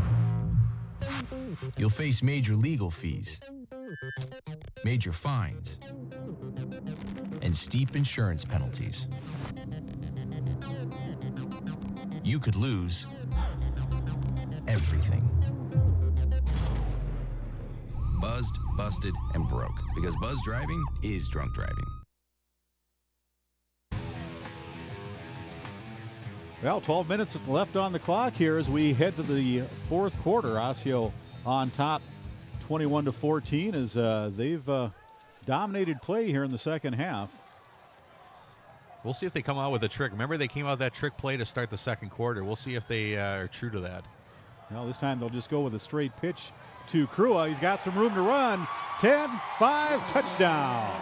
22-yard touchdown run by Prince Krua will make it a 27-14 game. Well, if the trick play is named Krua, that's what they just did right there. So he goes on the left side, straight pitch. Watch the hole and the explosion through this left side. He gets it as a good running back. He sees the hole, and bang, he's gone. So you're not asking for pancake blocks out there. You're asking for stalemates. And Prince Krua back where they wanted him. He didn't start the game off as this explosive running back. So as the game's gone on, he has definitely been a factor here. And the extra point is missed, so it will remain 27-14. 7 plays on the drive to go 51 yards, and 6 of those were Prince Krua. Yeah, take a peek here again. You just want, here's the difference maker. When Prince Krua gets the ball on the outside, watch him hit the hole and explode. He knows right there he is going to go for the end zone. So nothing against the other guys. I mean, you had ample running from Ekior on the outside, and they had the fullback play from Munson. They had guys that were running the ball well, but I tell you what, Krua is a difference maker for the Osseo Orioles because he is a true running back. He's going to hit the hole and go, and he just changed the flow of the game here in the third quarter and now early on in the fourth for the Orioles. Yeah, he adds a whole new dimension to the football game for Osseo. Well, Dave, what do you do now if you're Champlin Park? You know that the momentum is Osseo. You've gone back and forth with Harrison Jones. You're going now to your other quarterback, Max Biegert. What do you do? Do you just go with that traditional? Do you go Wildcat? I think Champlin's, this is a make or break drive here offensively for them. Yeah, it's, I guess, a question of which quarterback Mike Horton feels comfortable with slinging the ball, because they got to start passing here. They're in the fourth quarter now, down by 2 touchdowns. Squib kick here, and Zeze will pick it up at the 20, across the 30. Good return here across the 40, and he'll be brought down at about the 44-yard line. So nice field position to start this drive for the Rebels. But you see Zeze getting some nice blocking up front, splits the defenders. He's actually brought down here by the kicker on that play. Nice open field tackle by Dean Lum. So a little spark there for the Rebels. So it'll be interesting to see if they go out here. I got to guess that he puts his stock into the Wildcat and see what they can do. You know, they were 3 and outs under the traditional start, but I got to believe it kind of felt like Harrison Jones was his pick to go out there. So we'll see what kind of offensive scheme they're going to go with here. Well, they've got Biegert in at quarterback, 4 wideouts. 2 will be split to either side as Hill heads to the far side in motion. And here's the pitch. They've got a new running back in the game here, as taking the ball for about 4 yards is Romello Adkins. And we do have a flag. Yeah, Adkins coming in here and just taking the pitch. You know, he's a sophomore now, so you get a different look. Adkins got some touches here and ability in, but you know, they're gonna get a block in the back on this one. But again, Adkins really nowhere to go. I mean, he gets that pitch 7 yards in the back, and they call the back and the block in the back right there. You saw it just go by your screen really quick. But again, Champlin Park trying to find identity offensively here. Now they're going to be marched back another 5 yards from that play. They're going to call that one. Watch the block come across there. See right there, hands in the back, easy call right there. And you know, you kind of throw your hands up, but you know, pretty easy call. I think it looked like it was Joyce on the play that got that guy in the back. So you know, Champlin Park starting off here not in a position they wanted to in this 4th quarter. No, first down and 19, but the point I was getting to as far as the passing game, they've got these tall receivers. They need to take advantage, and they're trying to get to Harrison Jones right there. And great defense coming up to make the play. I believe that's Basari who broke that one up. Yeah, Biegert's back in here. 3-step drop of the shotgun, wide open. Look at the 2 guys down there. They both really had nice routes on that one. And that time, Jones running the inside seam. He could have gone on the fade on that one too. But again, they go right from Jones back to Biegert. So keeping everybody fresh on the outside. Really don't know what's going to happen here if you're an Osseo defender. But it looks to be the more traditional quarterback, Max Biegert, in here to try to get the Rebels back on the board. Well, he'll have to do it quickly here. 2nd down and 19 now as he rolls to his right, looking downfield, looking, and good coverage. And the catch is made by Hill at about the 25-yard line. Flag comes in late.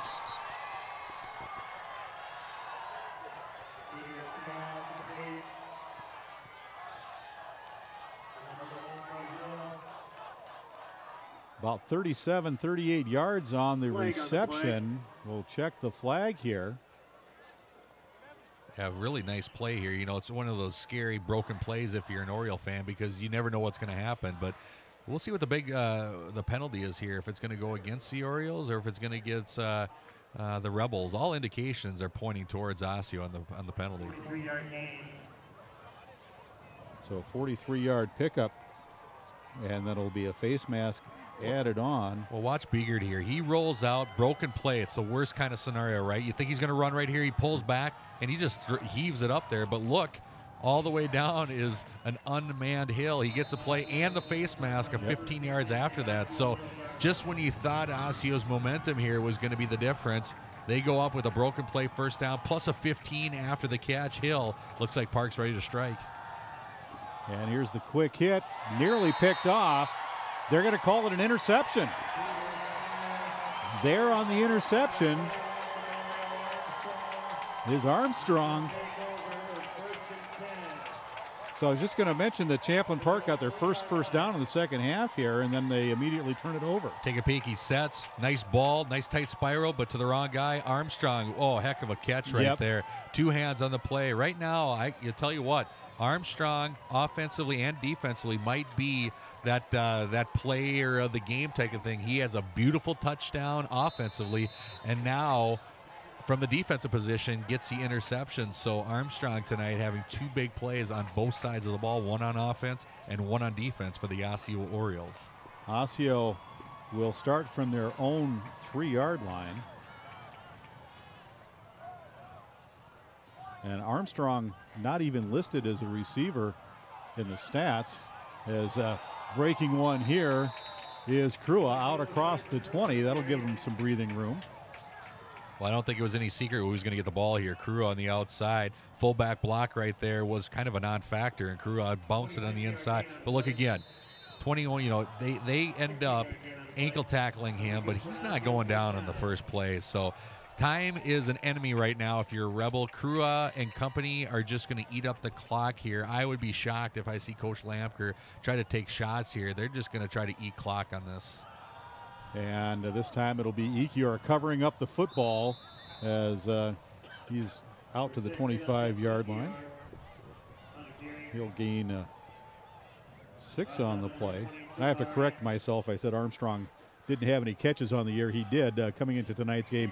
5 catches on the entire season, but he's made 2, one on offense and one on defense tonight, that have both been huge plays. Huge plays. That the one he caught for the touchdown from his wide receiver position was as nice as a catch as you're going to see. Really concentrated, brought the ball in with great coverage on that one. So, you know, here again, Osseo, I would imagine here, they'd knock 5 minutes off. It's almost lights out for the Rebels.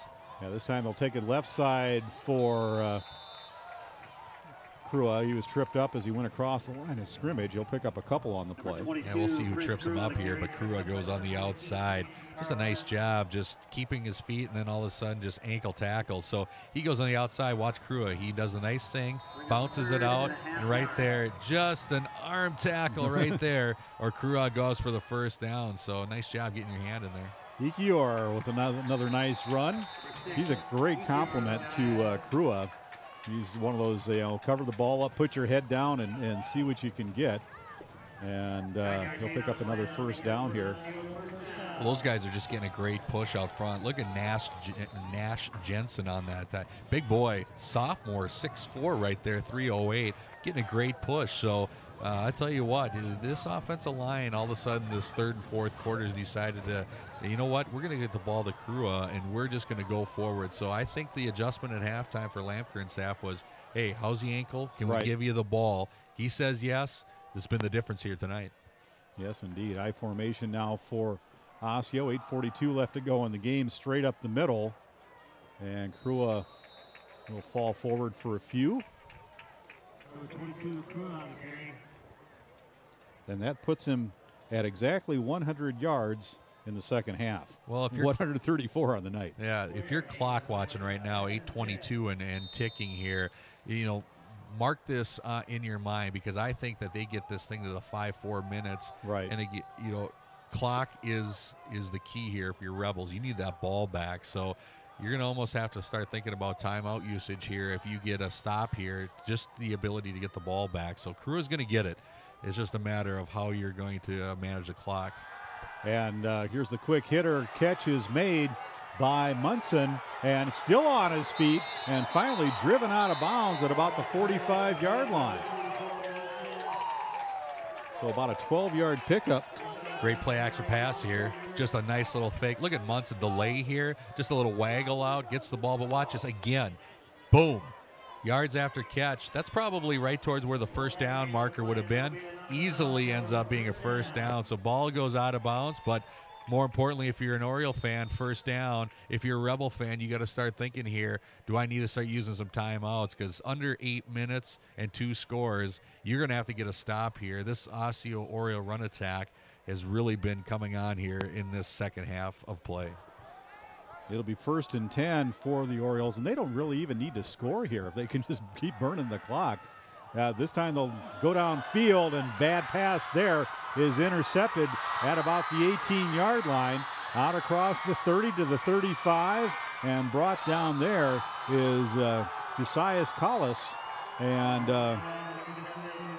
the big interception here could get Champlin Park back into this. I'm kind of scratching my head here, to be truthful. Right now, they go down deep. There's nobody right there. That's an easy interception for the Champlin Park Rebels, and they get the ball back yards after catch. So, you know, they have an opportunity here to run out the clock. They decide to go deep, and what happens? Interception. So, interestingly enough, you know, they must have saw something that we didn't, but interception by the Rebels, and gives them the ball back. All right, 1st and 10 at the 35 for Champlin Park. Biegert in the game, avoids the sack, still under pressure, gets the ball away to Hill, and the catch is made at about the 47-yard line. Well, Biegert, the more traditional passer, watches pocket presence. He steps up there. You know, right there is the key. Rolls out, throws a strike right there to Hill. So this is the more traditional pocket passer than we see with the Wildcat in Harris and Jones. So they're just going to march down the field, trips to one side, singles on the other side. They're just going to try to find open pockets. Biegert once again. This time he'll hand off to Mulsimo, and nowhere to go. He'll be dropped for about a 2-yard loss. Yeah, I actually like the call here. It looks like a sprint out, comes back, and they just were right there to get it. They try to cut him down. You see two offensive linemen on their backside right there trying to get those guys through and cut down, but just couldn't do it. So I like the call. Big loss on the play. Clock still moves, but if they spring that one, that goes for big yards. 2nd down and 12 now. Rolling to his right, or to his left, excuse me, nearly picked off. Armstrong went for the interception, and it's going to cost him as heading down to the end zone, and in is Eldridge Joyce for Champlin Park, and he'll score from 45 yards out. His first catch of the night, and it's for a touchdown. Well, watch here. He just rolls out. It's pocket left, sprint out. Joyce gets it in the inside curl. Look at that. Gambles, goes for it, and then he kicks on the Jets. I thought he were actually going to get him right there, but he gets hit on the 10 right there and carries him into the end zone. What a major turn of events here right now. You run out this clock and keeps going. That interception turns into a score. We got an opportunity here. It's going to be that missed extra point now, too. Champlin Park not only is in this game, they're an opportunity to, if they can hold Osseo, to win the game. So, holy cow, turn of events. And the extra point is up and good. So, it is now a 21-27 football game. Watch right here. Pocket left. He rolls out. Watch how he squares his shoulders and boom, delivers to Joyce. Right there. Looks to be it was going to go down, but he kicks on the burners at about the 43. And then watch him carry him into the end zone right here. Hit into the end zone. Touchdown. Rebels back in this ball game. They're only down by 6. Big question now. You don't have to onside kick this. You can kick deep here and get a stop yet. They still have all 3 of their timeouts where Osseo, remember, had to burn those 2 timeouts, and we talked how costly those could have been towards the end of the game, and they're actually coming to fruition here. So we get a ball game. What an exciting game here tonight. Yeah, 27-21, home team on top. And was it just 3-4 minutes ago we were talking about Osseo trying to run out the clock here and put this one away? So how things change quickly here in this game. I'll tell you what, Prince Kruau just looked to be almost unstoppable here in the 3rd and 4th quarters. And now the interception, big interception, and boom, they're right back into play. So, the funny thing is, too, talk about the quarterback play. You got Biegert and Harrison Jones. Who was going to step up? Right. Nobody really knew. So, boy, a lot of questions playing out here at the end of the game here at Osseo. And this one will go all the way through the end zone as the Rebels are fired up. Somebody had a little adrenaline there. Holy exactly. Man. So, yeah, Dan Branger kicks it through the end zone, so Osseo will start from their own 20-yard line to start this drive. Well, there you see Coach Lamker. He's going to try to get that Osseo offense on the field and get the clock moving. Again, 3 timeouts by Champlin Park. That's plenty of timeouts to manage this 4th quarter here. But if you're Coach Lamker, you got to be thinking time management and get out of here with, hopefully for him, a W. But the most important thing is get the clock moving. And you got one guy. His name is Prince Kruau. I would expect to see him getting the ball. Yep, and there he goes off to the left side. They can't stop him at the line. He'll work his way out near the 25-yard line. Let's see where they spot the football with forward progress as he was pushed back. Yep, Kruau on the outside, so there's really nothing there. Initial hit behind the line of scrimmage. He gets the ball, and there again, see his almost jersey getting pulled back. They get him, and they drive him back. So what looked to be seemingly probably a stalemate ends up being a 4 or 5 yard gain for the Orioles. Yeah, they do get the 4. It'll be 2nd down and 6. Clock running as we near the midway point of the 4th quarter. 6:11 showing right now. Gillard up under center. Flips it out to Kruau. Kruau looking to cut it back, and he lost the football. And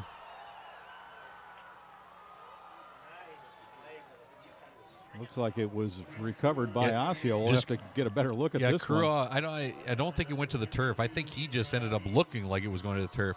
Right there, great leverage on the outside. Backside pursuit right there, and you can see he goes down and just to his knees. I'll tell you what, who ended up making the play was that outside linebacker. He just kept the play going. It's textbooks right there. You don't have to make the play.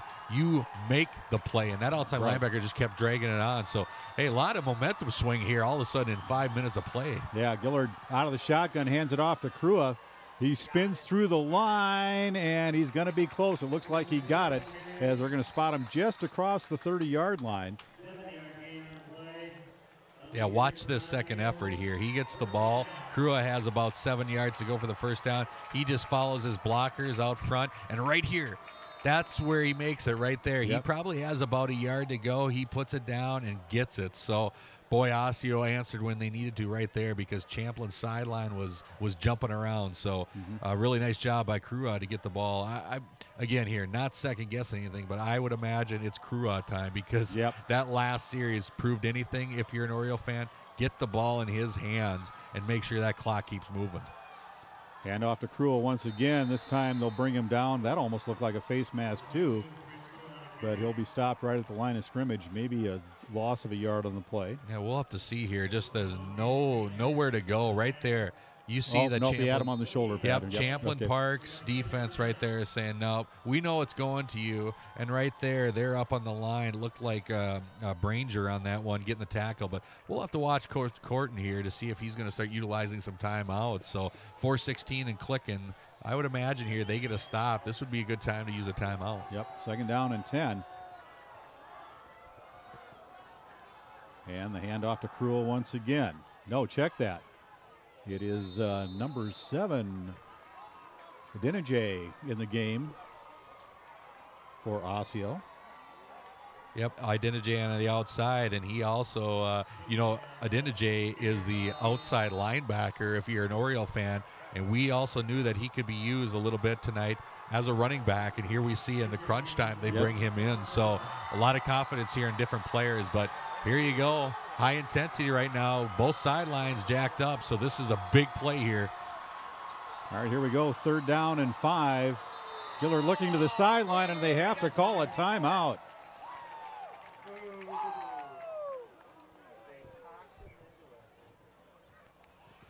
Yeah, they got a lot of movement on the sideline.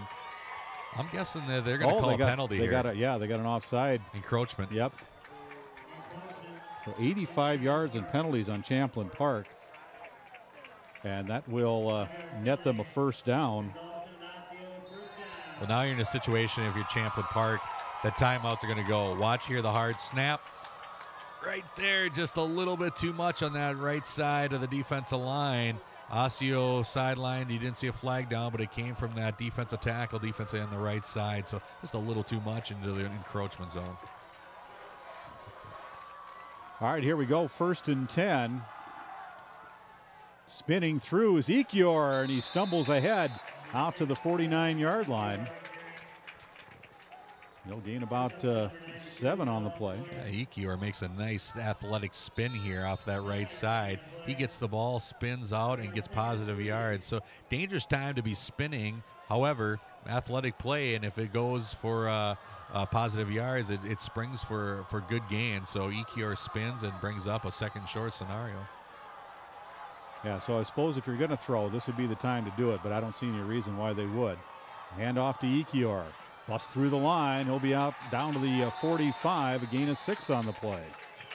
Yeah, first down here, and I agree with you, Dave. There's really no reason right now to throw it. Watch this right side. Little pull there from the guard action, gets the pop out, and go right there. Great block on the outside, gets that first down. So Osseo moving on the outside, just Dean's Lake with a great block and a seal to get that first down. So if you're Osseo, it's straight run here. Make Champlin Park use your timeouts with 2 minutes left. Yeah, clock moving quickly here. And hand off once again to Ekior. He'll pick up another 4, and I think your timeout's coming right now. Yeah, Coach Corton really quick on the timeouts right now. So you're going to see an opportunity here. Here comes another run, and if it's third down, I still imagine, it's going to come down to this. They've run successful play action tonight to Monson, their fullback, but now with two timeouts rather, you're going to sacrifice that play action and just keep the clock going. So here it would be an error if they did not just hand this ball off and try to run this clock out. And heck, they got the capable guys right now. It seems to be anybody for Osseo moving that ball forward. Yeah, they started this drive with 6:11 on the clock, and so far have burned about 4 minutes and 15 seconds as they've worked it down the field. If you're an Oriole fan, you probably look back to that 8.5-minute mark where that interception occurred, because I really think that Osseo had a chance right there to close the door and actually run that timeout, at the very least get it down to a situation where you were up 2 scores, and if you stalled, punt it away or try to go for it and make them come back. An interception, and about, I don't even know, it was a couple plays later, they get right back into the game. Right. So, it's if you're an Oriole fan, you may end up getting that win tonight, but it was that play right there, if you're a Champlin Park fan, that brought you right back into it. 2nd down and 6. Here's Crua popping out the other side of the line, and Champlin Park wants to say there's a turnover. He gained about 5 on the play. The line judge coming in saying he didn't see the ball, but we'll see what happens here. Kind of looked like Crua had, if he did fumble, would have been on the ball hitting the turf, but he definitely doesn't have the ball. Well, the Champlin Park player came out from the bottom of the pile. Well, here we go. Crua hits the hole hard here, and let's take a peek if we can see it. I think boy, I don't know. Yeah, boy, it's blocked. I'll tell you what, though, Crua's, the disposition that he had coming out of there was the 2 hands weren't necessarily in a holding the ball. So yep. I don't know. Depends on where you're sitting at home. If you're an Oriole fan, it was a good call. If you're Champlin Park, not. But I tell you what, that being the only look right there, I'm not too sure. I would be willing to say either way. So. Right. So timeout called by Champlin Park here with 1:44 left to go. It'll be 3rd down and 1 when we get back to the action here. And Champlin Park getting desperate here as they have to do everything they can to keep Osseo out of the end zone, plus try to get back and score. Well, you get a 3rd down scenario. What do you do here? You have 1 timeout left. Do you sell out if you're Champlin Park, and do you bring the farm 9, maybe even 10 guys and try to get a stop here against a very capable running back in Prince Crua?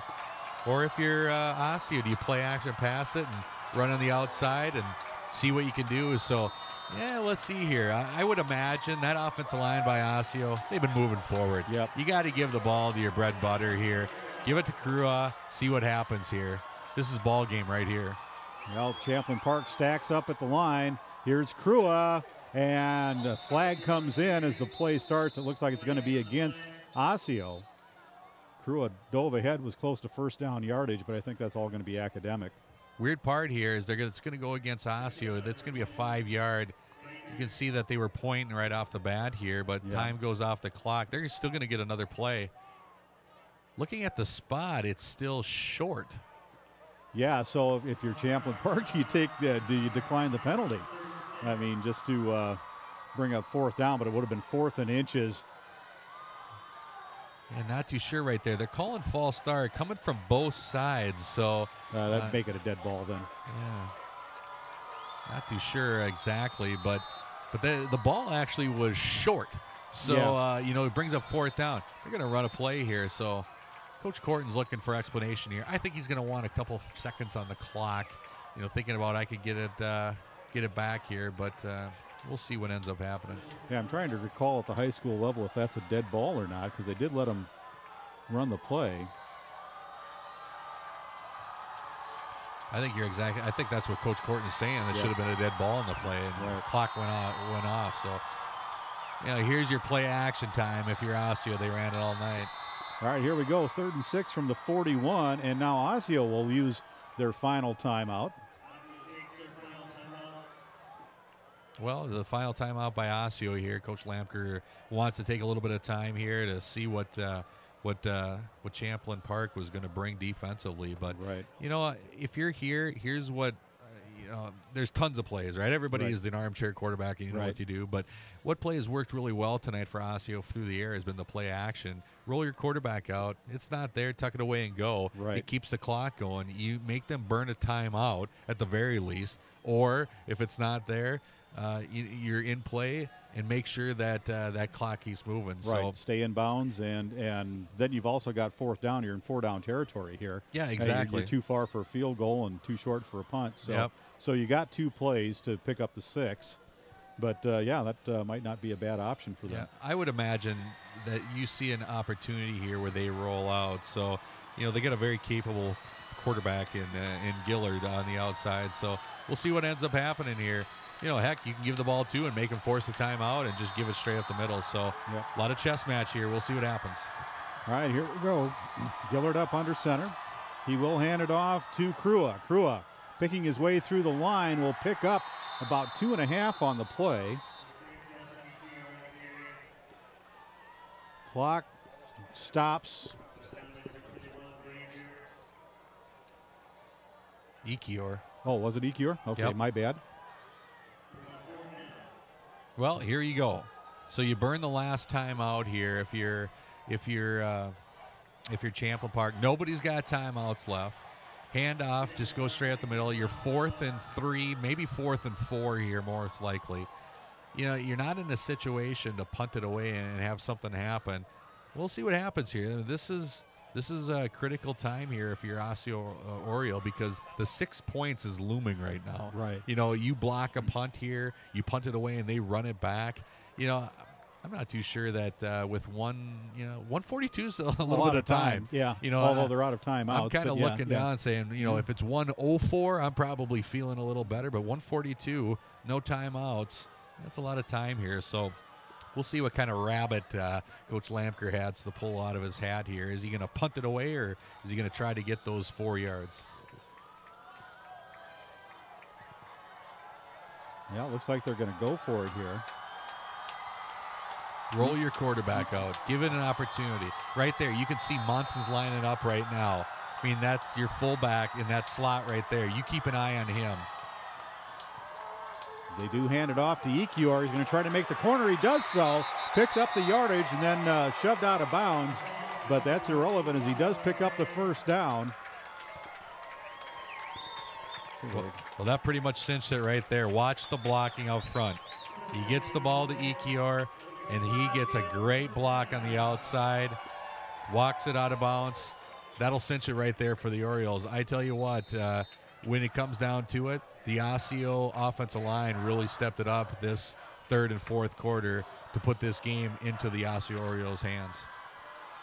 So no more timeouts. Victory formation.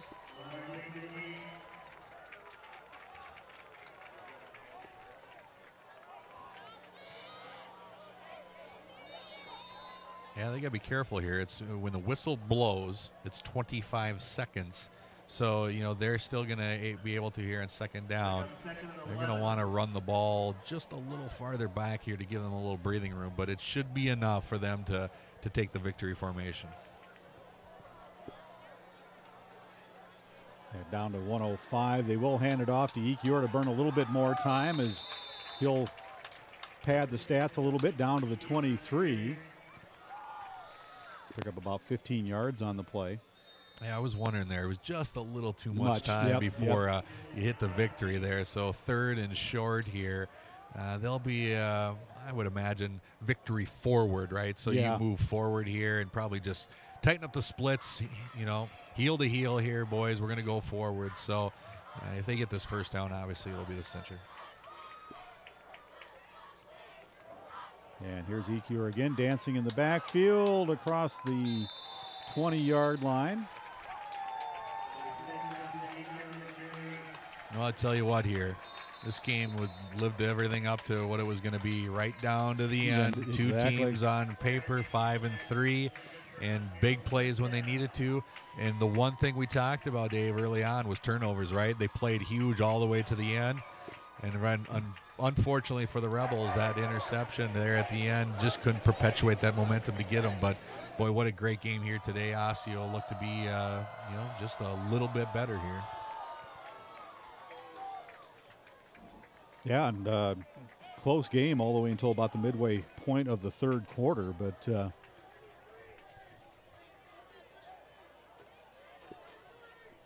not sure why they. I don't think they have to run this clock here. Well, they had to stop the clock to move the chains. 2:30 now it's saying.